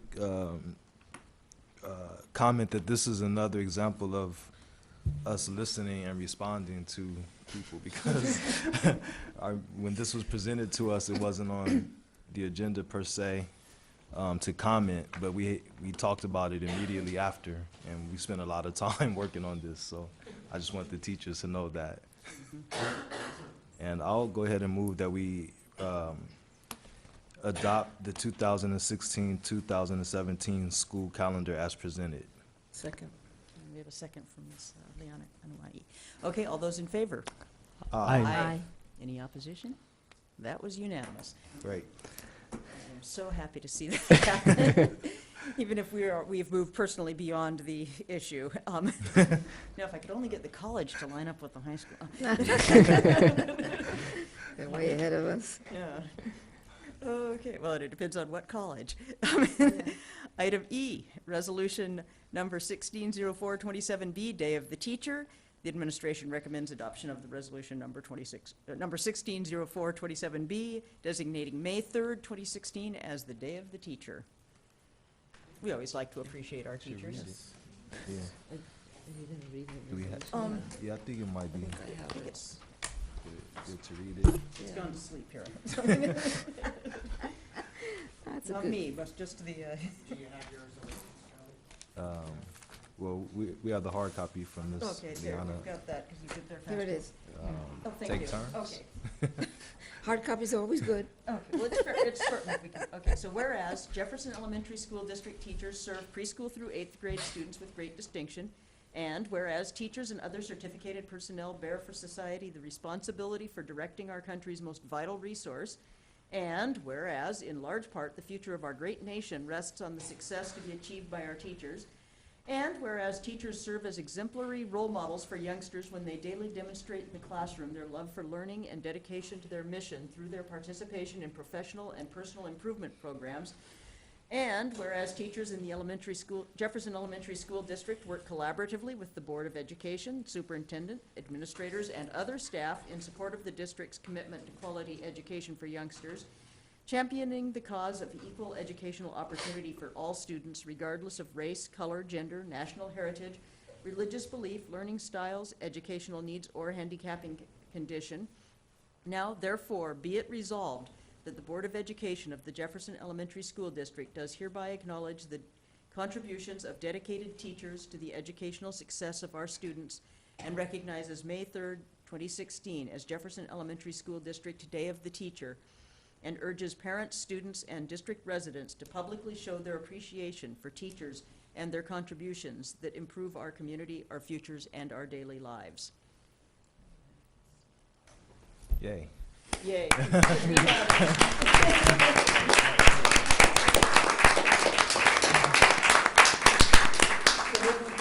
I'd like to make, I would like to make a motion to approve resolution number 1604-27B, the Day of the Teacher. I'll second that. All right.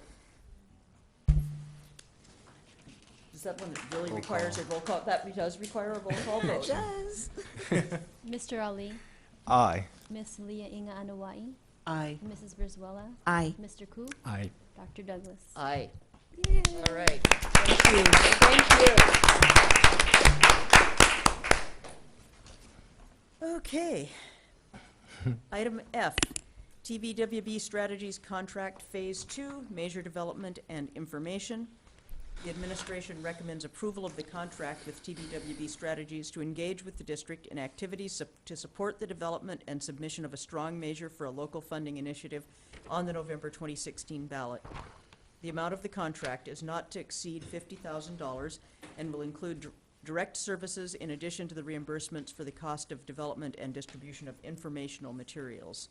Would you like to say anything?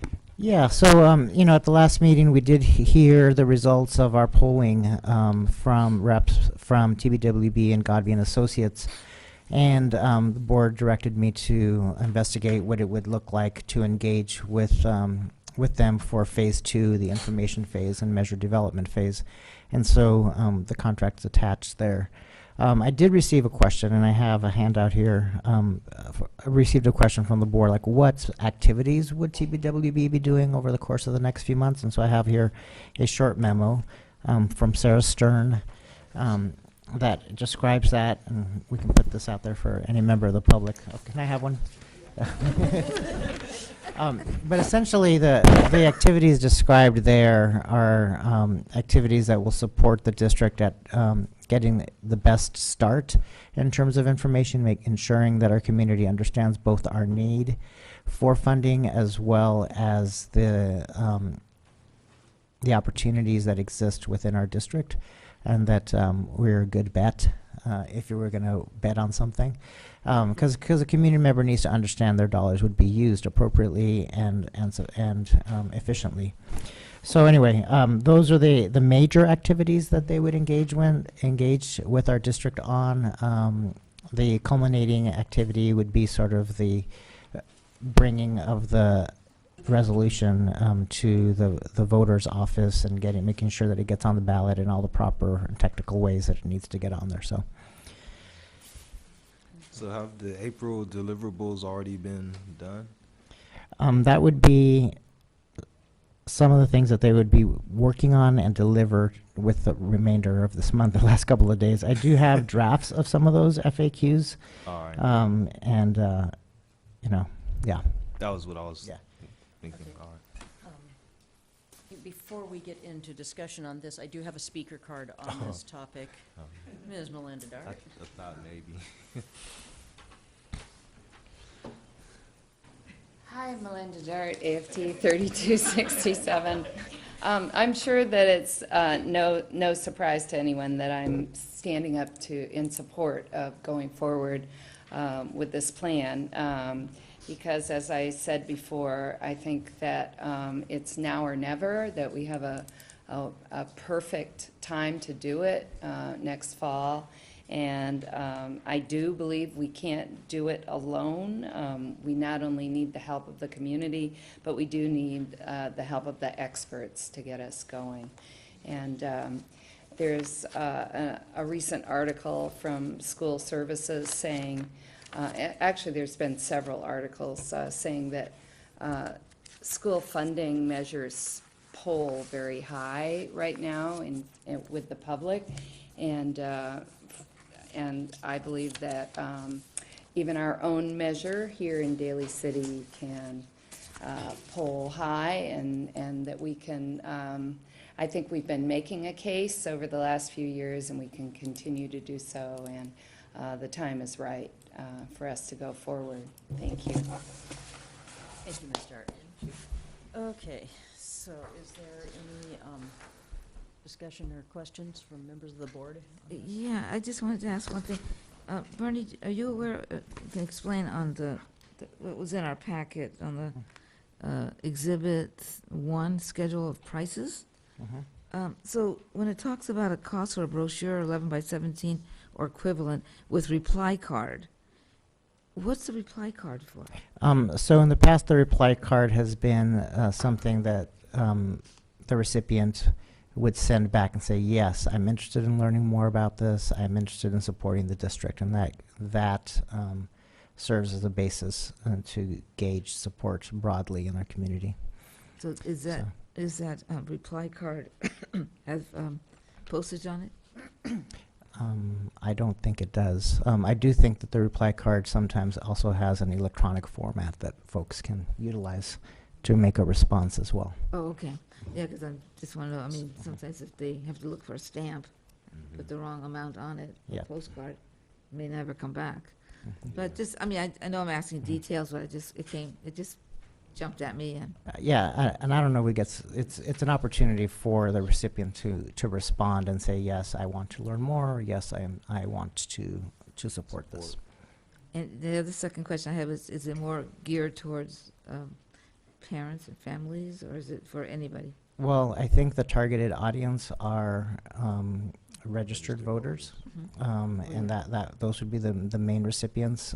Certainly our parents and our families are included as well in the mail list, because if they're not registered to vote, certainly that is an effort I think we'd continue to engage in ensuring that families have opportunities to do so. And I know Ms. Kessler is very passionate about that after visiting a country where they have fought very hard to get the right to vote, and in our country we just take it for granted and I know. don't do it as often as we need to. So. Okay, I just want to ask those questions. So the August 10th meeting is like very important. The July 27th is preferably the more important one. August 10th would just give like a day and a half to turn around and turn it into Mr. Church's office, which is possible, but it is tight. Oh, no, so, Yeah. okay, so July 27th is the Okay. target date, Just wanna make but sure we'll we- go to the 10th if Okay. we need to, but we would prefer not to. Okay. All righty. Thank you for answering those questions. Is it now or never? Well, I just wanted to say that, you know, I look at this and I look at the amount and I look how much it costs for some of these things, and part of me wants to say, like, can't we do this ourselves? Fortunately, in a moment of greater rationality, I did talk to members of the committee working on the high school parcel tax campaign right now, and they said, yes, you can do it yourself, but don't. They are trying it that way, at least partially, and so I will say that it does look like money, but help to get these kinds of communications out is really important.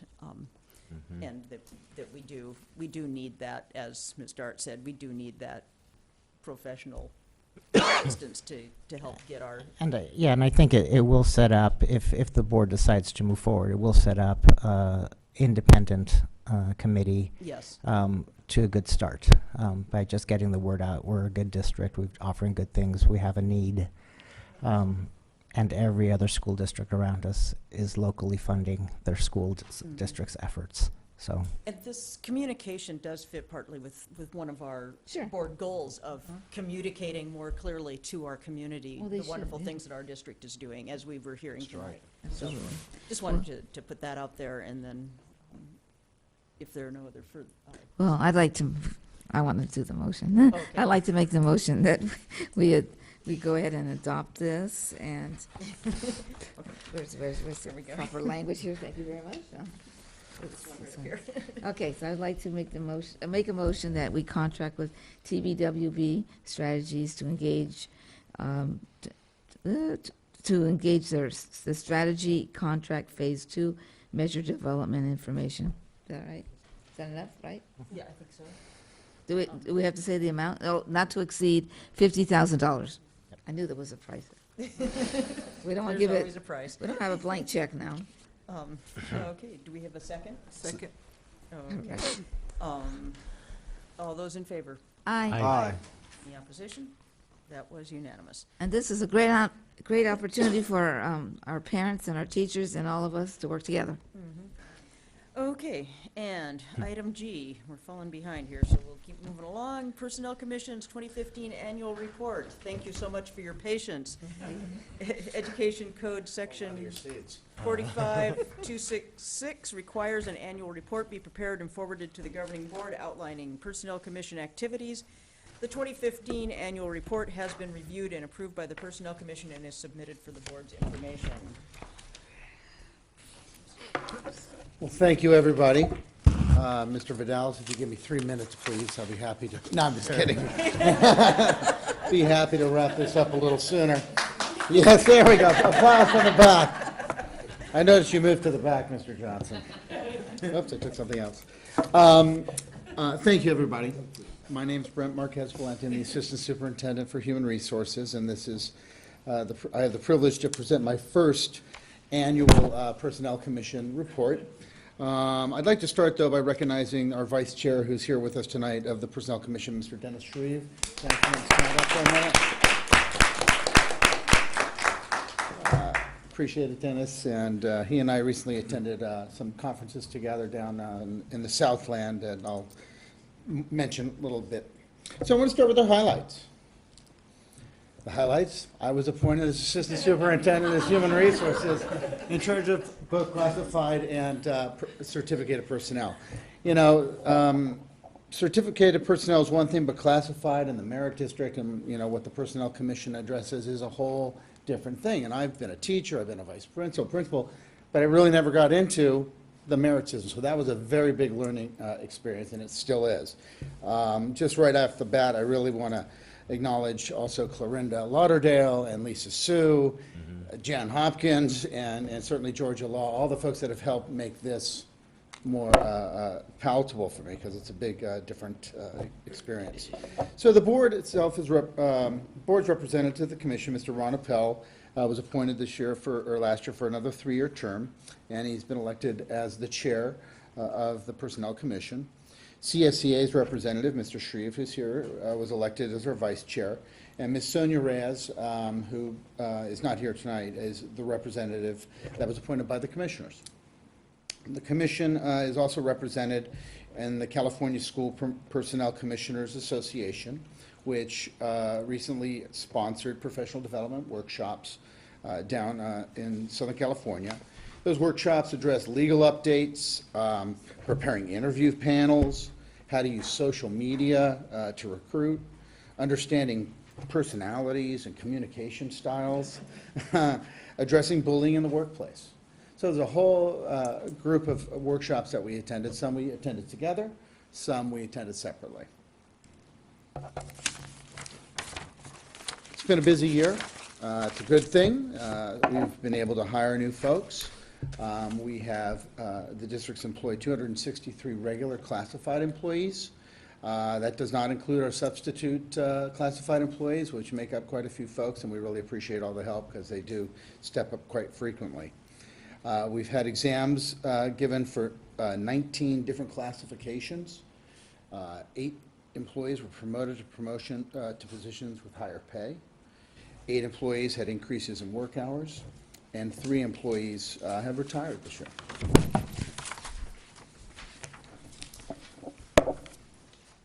The Personnel Commission really works hard to ensure that classified employees have opportunities for professional development.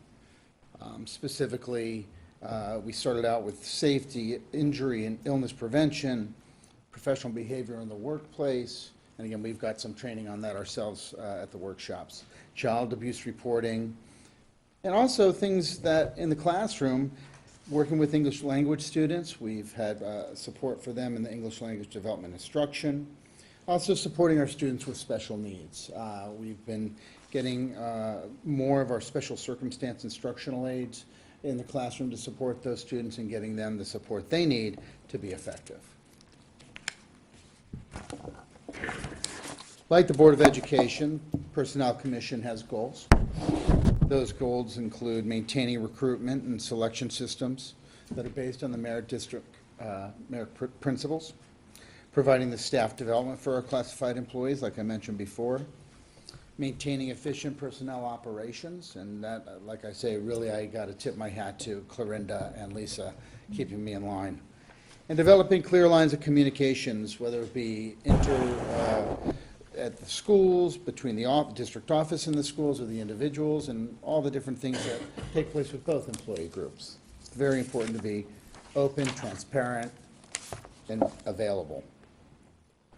Other goals are to maintain an effective classification plan. It was a couple of years ago that we had the classification study, and that changed quite a few of our classifications. And applying rules and regulations fairly. There's the rules of the Personnel Commission, there's past practices, there's the contract, there's the law. You know, there's all those things you really need to make sure that you're looking through before you make a decision. And to coordinate and monitor employee performance and evaluations, being on top of that as folks become towards their end of their probationary periods, and also if there's things going on that require, whether it be discipline and the rights that the employees have. Always important, and the Commission focus on updating rules and regulations. That's something maybe as we move forward next year, I'd like to work with them more closely now that I'm a little more adept at what the rules and the goals of the Commission are. And on occasion, oh, I'm sorry. Sorry. Thank you for the direction. And on occasion, joint meetings with the governing board as needed. There we go. Finally, I'd like to acknowledge some folks. We're very fortunate when we have, as part of the hiring and developing the eligibility list process, we have to get folks from different places to help us out on our interview panels. So we've been fortunate to have numerous groups send folks, retired employees come back. I just saw the whole old Fernando Rivera crew that was here, Juanita and Judy the other day helping out. So we're very fortunate that people step up and help us out on that. So that's my report. I don't know if I was under 3 minutes, but I'd be happy to answer any questions. And I'm sure my colleague, Mr. Shreve, if there's anything you have for him, he'd be happy to answer as well. Are there any questions on these reports? Nope. No questions. Okay, nope, thank you very much for the Very report. good. And Thank you very much. And many thanks to our personnel commissioners for the service to our district. Yes. All right. We've already done that one. Item 10D. Ms. McCulick, the Local Control Accountability Plan updates. Local Control Accountability Plan, LCAP, is an accountability plan that requires districts to disclose how local control funding formula, the LCFF, funds are spent to provide high-quality education programs. Jefferson Elementary School District Administration will share updates on stakeholder input and recommends approval of the preliminary proposed LCAP personnel expenditures based on the stakeholder input and district needs. We have a draft. So if anyone's interested, it's, as you walked in there, the draft is broken out into 3 sections and colors, so if anyone's interested, we have plenty of copies, take some for your friends. So my goal tonight is really to give an overview to you and the public, as well as to let you know what's been happening so far and what our next steps are, and then we do have some expenditures that we would like pre-approval for because it's on personnel, and now's the good time to start seeking those positions. So you mentioned this already, what is the LCAP? And it's a plan, it's an accountability plan, that's how we spend our local control funding formula dollars. It has to include goals, and within those goals, you have to address these 8 state priority areas, which are about pupil engagement, basic services, and also parent and community engagement.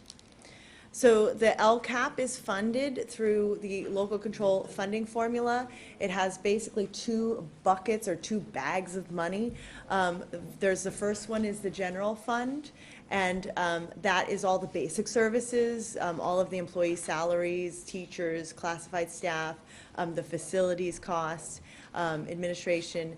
It also has another smaller pocket of money, which is the supplemental and concentration grant funds, which is intended to be for the improvement and expansion of services for students that are English learners, low performing, low income, as well as our foster youth. And so that is where we want to provide additional services. Our district benefits actually from having more funding in the local control funding formula supplemental concentration, because we do have a higher number of students with these higher needs.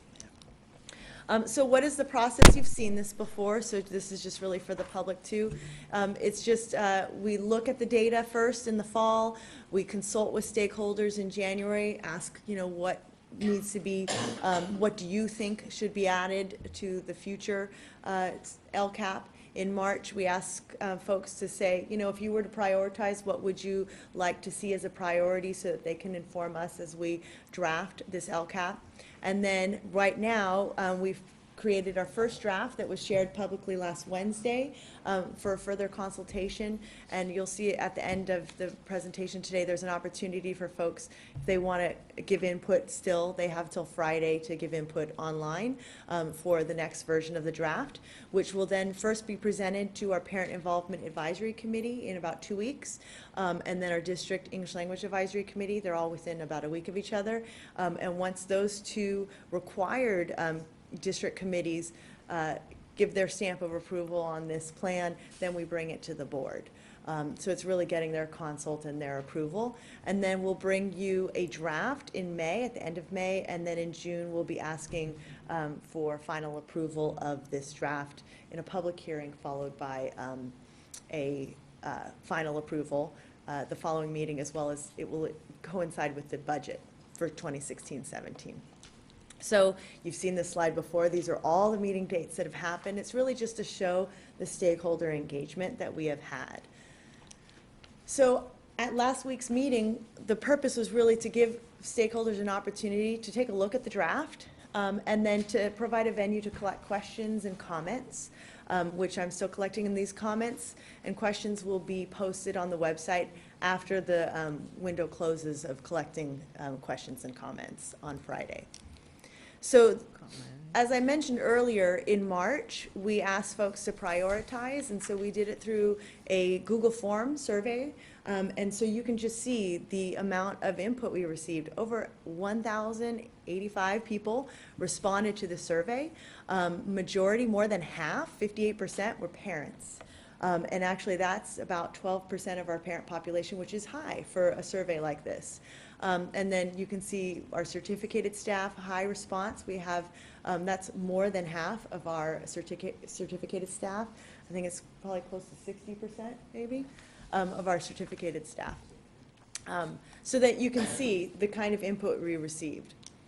And so during this prioritization input, we asked folks, based on the input they gave us in January, we consolidated the common themes that we saw, and we said, okay, you know, if you were to prioritize, pick your top 3 from each category. And so these are the responses. You can see the ones, the bars that are in green, highlight really that kind of the top 6 that people selected, and you can see the very last one on the bottom, technology, was pretty overwhelming, technology access. But some of the top ones was sports programs, summer learning, art and music instruction, emphasis on science, as well as supporting our special education students. And so we took this into consideration as we started drafting the LCAP. So just to kind of think back, the LCAP has only been in place for a couple years. This is our 3rd version of the LCAP. You have to write it every year. It's a 3-year plan, but it's revised every year. And so the first year of operation of these new funding dollars, we already started adding services. So I want you to just keep in mind that when we talk about what we're adding for next year or what we're improving upon, these still exist and are still continuing. So it's building upon. And so in 2014-15 school year, we added staffing at the school site level, so a lot of intervention staff. District level staffing, coaches, librarians, library aides, custodians. We brought the levels really back up to where they were before all of those cuts that happened. And then we did a huge purchase of technology devices for students and staff, and we increased our professional development to prepare for the Common Core. In 2015-16, school sites, they had local control. We gave them local control of their supplemental and concentration dollars. So based on what their needs were, they determined they needed more support. So some schools added additional support teachers. We also had increase in district level services. We added an ELD coach last year. This is this current year, actually. And counselors that were district funded counselors. School sites had contracts with Pyramid and other things, and some school sites were still doing that, but this year we were able to provide a district counseling program, which Ms. Martinez spoke about earlier.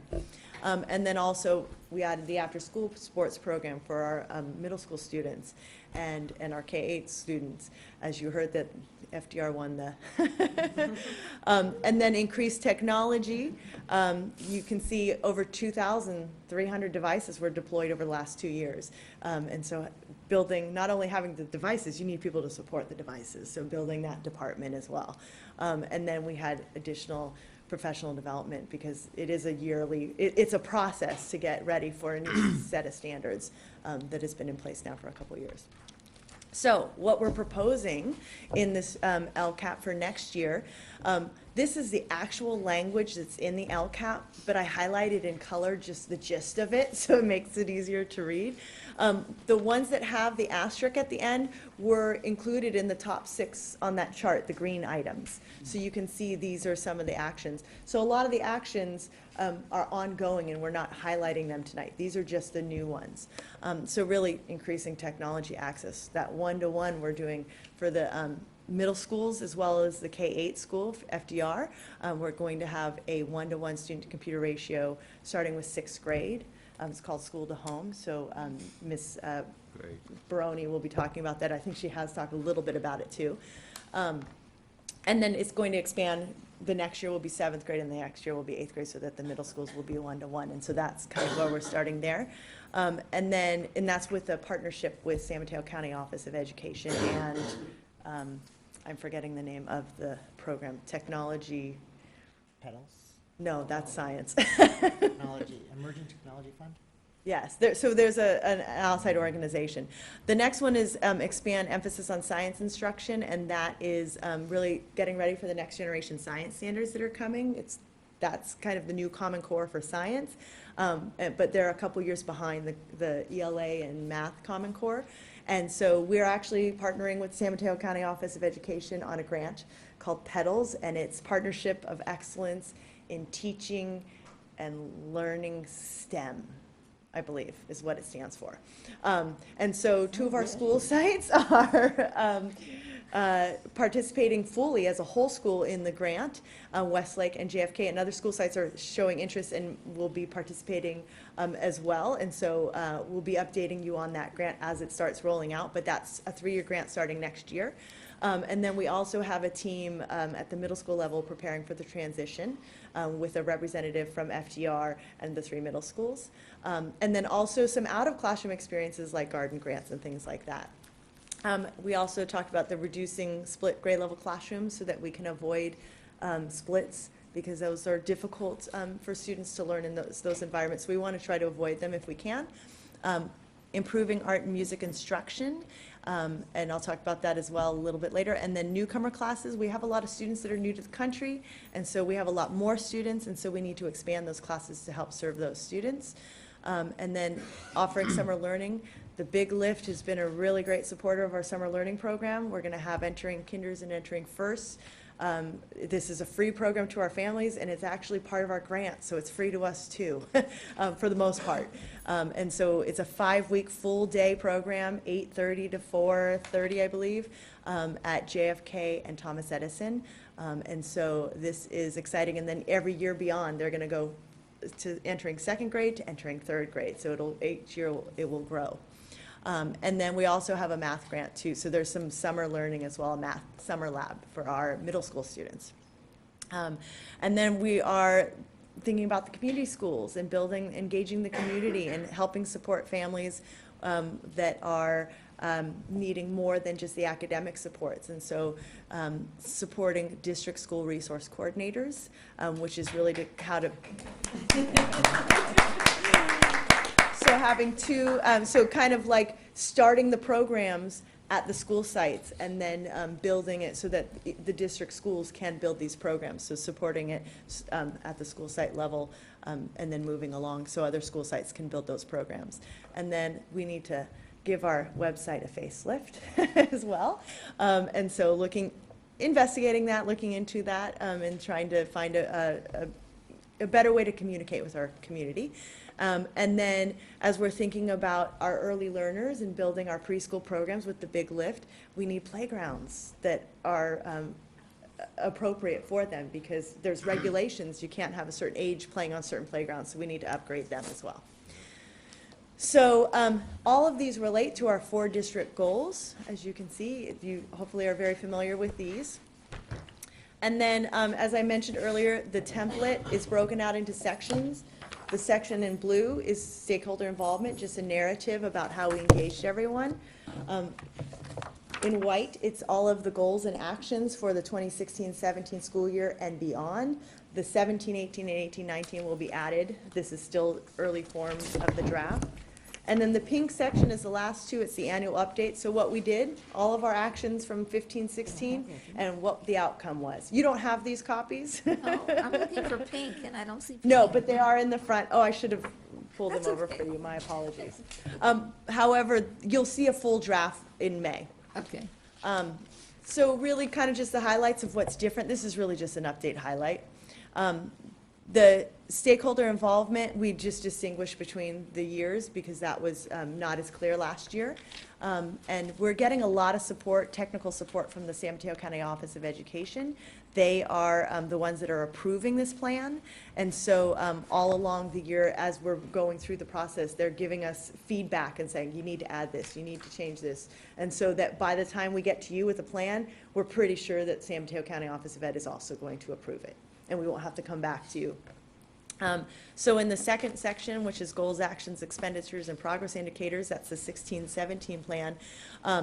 Basically, there were some metrics that we were required to include that we didn't have. And some of it was just that to say we're not a high school district, so we had to put that in. And then also, in the previous LCAPs, we had just mentioned what our improved services were, but they're saying, no, we want all districts to say what all the services are. What is your base service as well as improved? So there's a lot more actions seen in here, and they're delineated out. And then I organize them by number so that you can say action 1.5 is, instead of just figuring out by bullets. And then the annual updates, there's charts for easier readability as well as to say, did we meet the target or not? And that helps us identify actions for the next year. And then that last part is just a narrative of how we spent our supplemental and concentration grant funds, and we didn't really make too many changes to that. So if you want to give feedback by this Friday, because I need to start working on the next round of the draft, there is a link, and all of this is available. If you go to the district webpage, it says visit our LCAP webpage. You click on that, and at the bottom it says stakeholder meetings and information, and there's all these links that you can find the draft, the different sections of the draft if you just want to go to it, as well as the link for giving feedback. So our next steps is the last part here. We're gathering information, gathering questions and feedback by April 29th, so then we can post it on the website. We're going to be sharing the draft with you at the May 25th meeting. There's a public hearing on June 8th, then final approval hopefully by June 22nd, and then because we have to submit it to San Mateo County Office of Ed by July 1st. And then they give us feedback by October 8th, which we'll probably have it earlier because they've seen this draft already many times.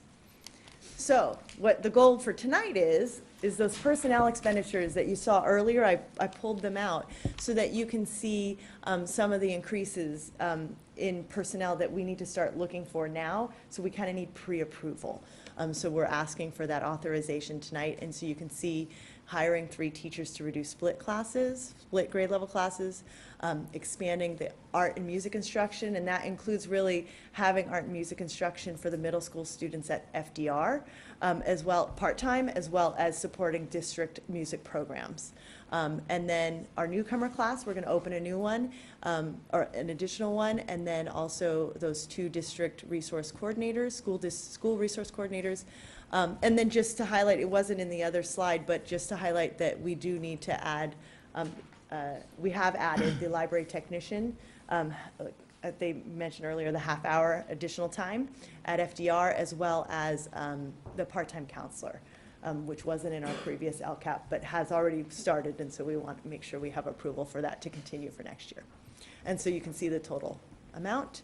And then the final allocations and everything will be presented to you when we bring the full draft. But we just need early authorization. Questions? Yes, I have a question.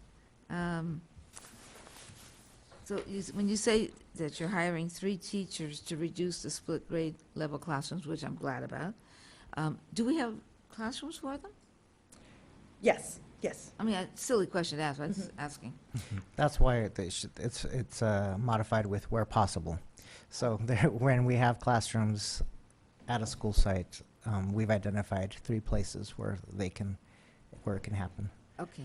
And I think that may have eliminated all of them, although we don't know how many students will enroll between now and September, so that could change. Exactly. So. It's always a balancing act. Yeah, okay. Thanks first of all, I appreciate you using color. I try to keep it simple. A lot easier to understand and to remember, actually. And I'm happy about 3 things. Number 1, the hiring of the 3 teachers to reduce split grade level classrooms. That teachers have come here personally to discuss that with us. Yeah. So we're addressing that. Does that mean that we're eliminating that in all the elementary schools?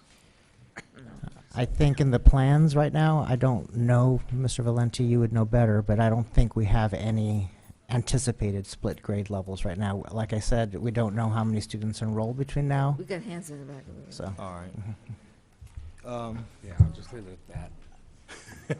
All right. I don't think so. All right, and second, the art and music instruction, and I had a question, I think you answered it already, I just wanted to know how. How are we gonna expand and improve? So I know you We're said. gonna hire a teacher. So a teacher at FDR. I'm sorry? So one teacher that's gonna be at FDR? Part-time, because there's Part-time. only, it's a small number of classes there. So Mhm. they'll have their daily music instruction. All right. And then that would only be part of the day. And then Mhm. the other part of the day would be supporting other school programs, which we're still working out the details. All But right, it is so a one, it's a That one person will position. do all of what you just Mhm. said. All right. And then the third thing that I am pleased to see is the recruit and retain district school resource coordinators for up to 2 school sites to build a community schools model. That was something that we talked about as a group at the training that was sponsored by both teachers' unions. So I'm glad that we're actually being asked to act on this now. The one thing I'm a little disappointed about, though, is that there's nothing mentioning anything about helping our marginalized populations and the students that are underachieving, the African-American students, Latino, Asian Pacific Islanders, and Native American students. And I was wondering if there's also gifted and talented students. Is there a way we can create a task force that can help you go beyond what we have in the LCAP to address those students? So, yes, we can talk about that. This is just the highlights. So if you actually look at the plan, we do address student needs with positive behavior intervention support. We address interventions at the school site level. So a lot of it is embedded in the plan. I just gave you a highlight tonight. All So right. Well, let me clarify. I understand that, but what I'm asking is, can we create a task force that can go beyond that? Because I brought up before that when people talk about the achievement gap, there's also an opportunity gap and a resource gap. And even we talk about it with the funding, there's a funding gap. But we can put together a temporary group that could help you go beyond whatever is already established. And this is something I discussed with Mr. Vidales, and he told me that this was the proper venue to discuss it, was this presentation. So yeah, I mean, I think that is definitely a possibility, and we can work that into the plan. I think, in my mind, the way that I envision it would be that would serve sort of as a genesis, as a seed for the potential actions that may occur in the subsequent LCAP. That broad-based task force thinking about what are we doing for our students, and are we doing is what we're doing the right thing that we're doing, and can we look at other options and opportunities? So I think we can definitely include a task force that serves as an additional advisory on some of our students that don't get that are not progressing the way we would like them to progress. All right. Okay. Thanks. And I believe that was it. But thanks once again for all your hard work, and I'm looking forward to the implementation of this, because it was, as it was alluded to earlier this evening, plans are great, but where people always get messed up is the implementation of it. So I'm looking forward to being part of the solution to make sure we do all of this.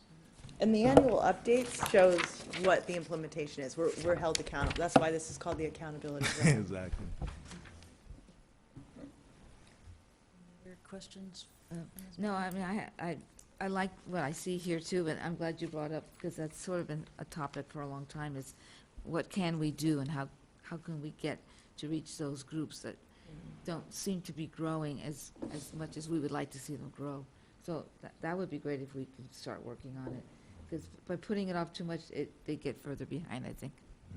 So, I appreciate, I just want you to know that it's not like we're not addressing it. We do have the instructional leadership team. We do have venues for this as well in-house. So I don't want the impression that we're not addressing it and we need a task force because it's a gap. I think it's a great idea to have a task force as well, but we do have venues for addressing gaps as well within the district. Okay, that's good. So you said tonight you're looking for approval on, and is it the expenditure of $495,000? Not, it's the approximate expenditure for all of these personnel-related actions. Those Yeah, five I forgot bullets, that yeah. approximate word. Okay, so, Kind of depends on who is hired and where, what level Exactly. they are. So that's why it's an approximate number. And that is the only action which we take tonight, is Yes. to make a, Yeah, some of these things have to start the gears churning. There's new job descriptions that need to be developed. There's, so we want to make sure we're doing that with board approval that we can oh, I think it's deliver. great. Sooner we start it, better we go. Okay, so I'd like to make a motion so we can move on. I just had a comment, actually. I know, thank you, Dr. Douglas and I were able to meet and fulfill our committee duties. And so, yeah, and it was great because she is correct. We were able to discuss much more than is presented, which helps me get a better grasp of what we're talking about this evening. And I did want to just make a comment on the art and music instruction, because I know that we had discussed it, but I wanted to just ask about the music team, because I know that they're very specific to one school, but I think the hope was to expand to other schools, and I did want to make sure that we still look at that with Mr. Mausner and his program, because I think a lot of us can say that there's a lot of great wonderful things happening with that group there, and I would love to see the opportunity expand to all of our schools, if that is an option, under that expansion of our art and music instruction. Go ahead. Okay. So I'd like to make a motion, you can help me if I don't get it correctly. I'd like to make a motion that we approve the approximate personnel-related expenditure of $495,000 to support the local control accountability plan update presented tonight. Does that sound like okay? that sounds like a good way to put it, yeah. Second. We have a second from Mr. Ali. All those in favor? Aye. Any opposition? No way. Thank you.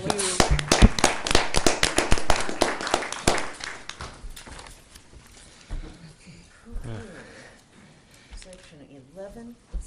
Item E, resolution number 160427, adoption of school facilities fee. Administration recommends adoption of board resolution number 160427, develop a fee justification study for the district and an increase in the statutory school facilities fee, level 1 fee on new residential construction and reconstruction at $3.48 per square foot, and commercial industrial development at 56 cents per square foot. The proposed fees are authorized by Education Code Section 17620 and Government Code Section 65995. The adoption of the study and the increase of the level 1 fee are necessary to fund the construction of needed school facilities to accommodate growth due to development. We did hold our hearing earlier in the meeting. I have a motion. Okay, so this is so that we can do a study in order to collect the fees? This is so that we can collect the fees. We've done the study, and the study justifies that we can raise our fees. Okay. Said it better than I could say it. Okay. So I'll make a motion to accept resolution number 160427, adoption of school facilities fee. Did you say anything else? I'll second that. Okay. Need a roll call on that, please? Mr. Ali, Aye. Miss Leah Inga Anawai, Aye. Mrs. Brizvella, Aye. Mr. Koo. Aye. Dr. Douglas. Aye. Thank you. Oh, no, we're gonna do it. Okay, food service update, item F. 20 minutes? Caitlin Busev, Sodexo, provide an update on this year's breakfast, lunch, and supper programs. Thank you so much for your patience and waiting so long in our meeting here. Still smiling. Yeah. There we go. All right, good evening. I'm Caitlin Bussey. I'm with Sodexo with the Food Service Department, and I'll be giving the annual board update. So today I'll be talking about a Think California rollout. It's a Sodexo program, our eligibility and participation in the district, focus groups, our first annual Future Chefs event, our audit coming up, and some fun kitchen and redecorating. So first I want to talk about the Think California program that Sodexo rolled out this year. And it's a program that helps students think about where their food comes from and what choices to make. So some of those things are, they made new icons. Some of them are local, so that shows the monthly produce that's local that month. Fresh is the items that are house-made, and then clean are the items that have a short ingredient list or don't have any additives or preservatives, and that kind of thing. We also partnered with Oakland company, Back to the Roots. They helped us get a couple different items for the schools. We got them, each elementary school got hydroponic gardens and mushroom gardens, and next month they're gonna get gardens in a can, so, and growing basil. So that kind of helps the students see where their food's coming from, that it's growing, and so each school got one, and they were able to purchase more if they wanted.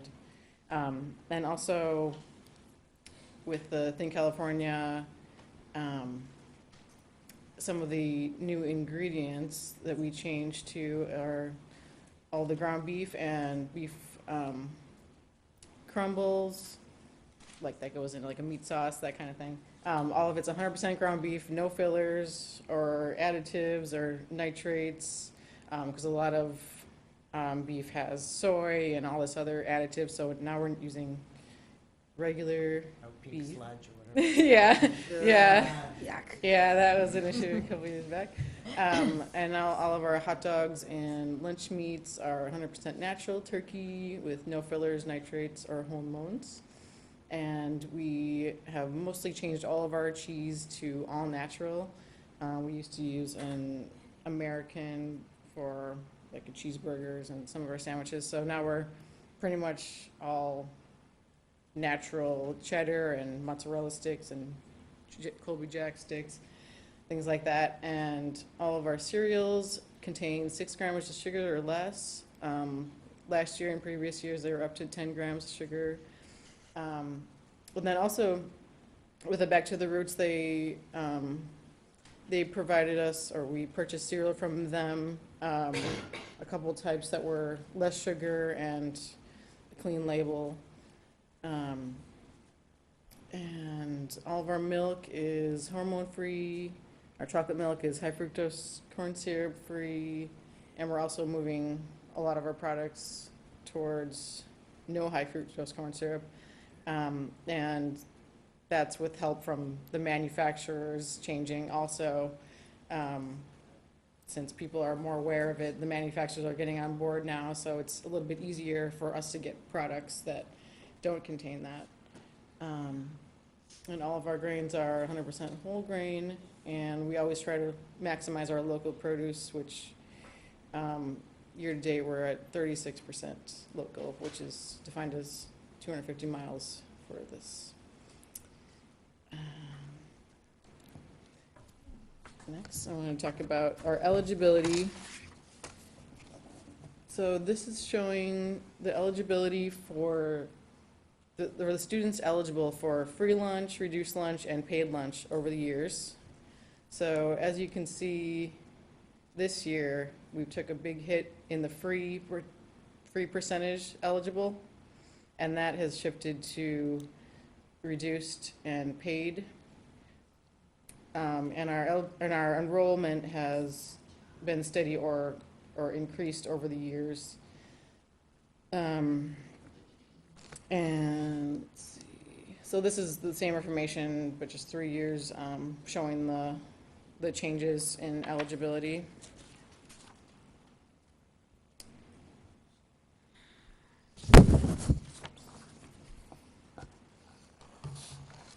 And some of the reasons why that's happened is, like everyone was saying previously, our housing and everything else around here, you know, the cost of living is so high that we generally get paid a little higher than most of the US. But unfortunately, the standard guidelines to qualify for a free or reduced meal are across the country federally. So everyone has the same guidelines. So if you're in Mississippi versus San Francisco, you have the same guidelines. So basically, a lot of our families have dropped off the program. Yeah. So if you can see this chart, if you're a family of 5 and you make about 37,000, you have to make lower than 37,000 to qualify for a free lunch. So that's pretty, everybody, huh? No, pretty just kidding. impossible. So that's kind of why that participation has, or that eligibility has dropped.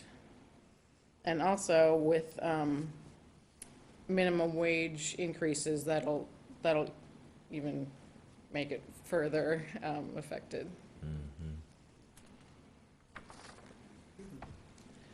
And this leads into the next slide, which are daily average meal sales. Because of the free drop, that is really affecting our average meal sales because they are the highest participation, which is kind of obvious because they get a free meal, they should be the highest. So they're at about 70% participation.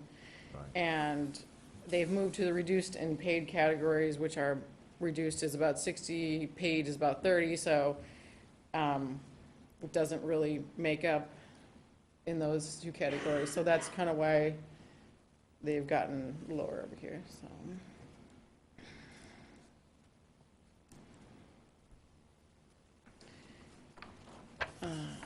And then within those categories, this is the participation. So of the free students that are qualified, these are how many ate.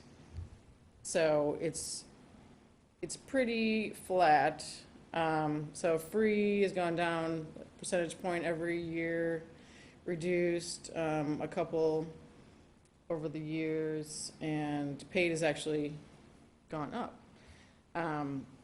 And something why it would happen like that is in 14-15, the whole grain requirement went into effect. So I believe that a lot of the ethnic populations do not really eat the brown rice and the whole grain tortillas at home, so they're not as used to it, so they would prefer bringing, you know, something from home more. So that might be why it has dropped a little bit, because it's not as palatable for some of the students. And some groups are actually trying to refute that in Congress. It's been introduced to lower that to 50%, the whole grain requirement, because of this is happening kind of across the country. It's not as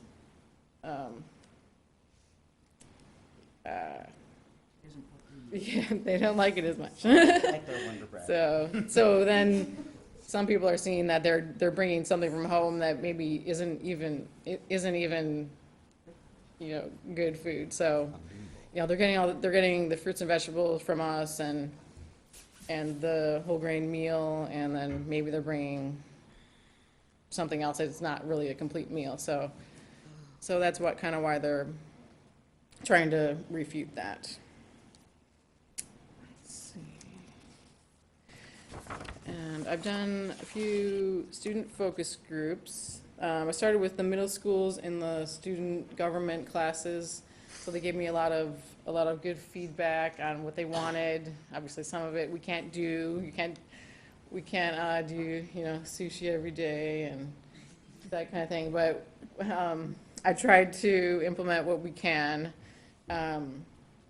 We did switch to the cheddar for the burgers because I said they didn't like the burgers much, which And we also changed the way we cook it because of the, they're used to kind of the soy additives and it has a different mouthfeel.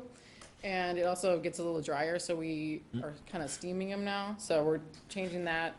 And also put out more snack and beverage options and cookies fresh baked cookies once a week.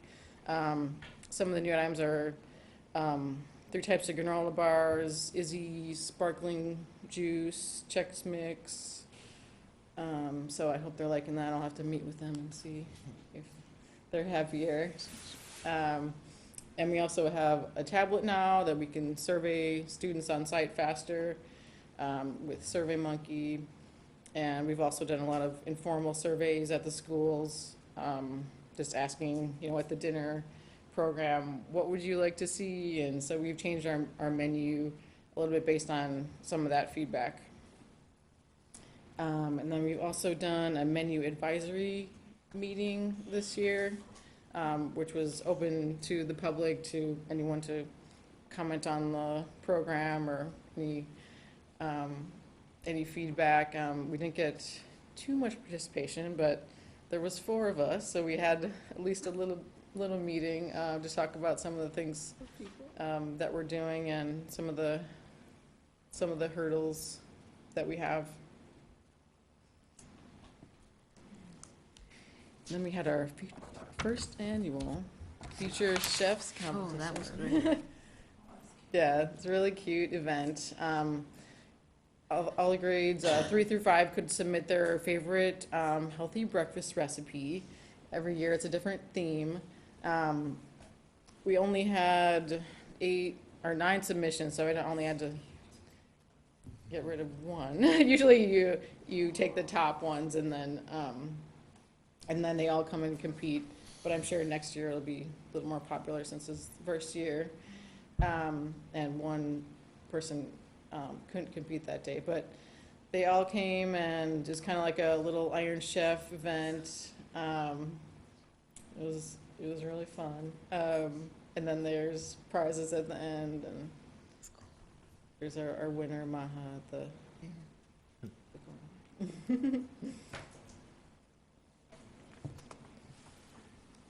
And then we have an audit this year. It used to be every 5 years that we were audited, but now it's every 3. So our audit is on Tuesday. So it's like pretty much a week-long process, and we had to submit a lot of documents before the on-site visit. But it's kind of a big ordeal for us. Lots of in-depth documents to gather, and also lots of trainings focusing on all the procedures that the staff needs to be implementing, like making sure all the students have their fruits and vegetables, because everyone has to have a fruit and vegetable on their tray, fruit or vegetable. So we're really focused on that right now.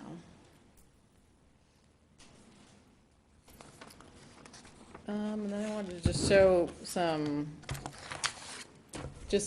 little redecorating that we did, some before and after pictures. This is Daniel Webster. PB. Thomas Edison. And then just a couple after pictures of Tobias and Fernando. And that's all I have. Thank you. Any questions?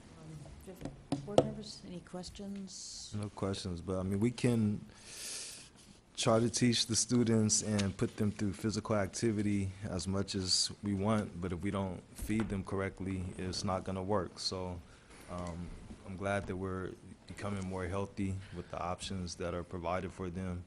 And I mean, I'm not sure if the food is not palatable. I mean, I think that they just need to be encouraged to get those selections and eat it.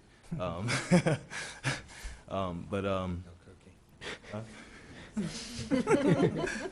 You know, So- you can fix it.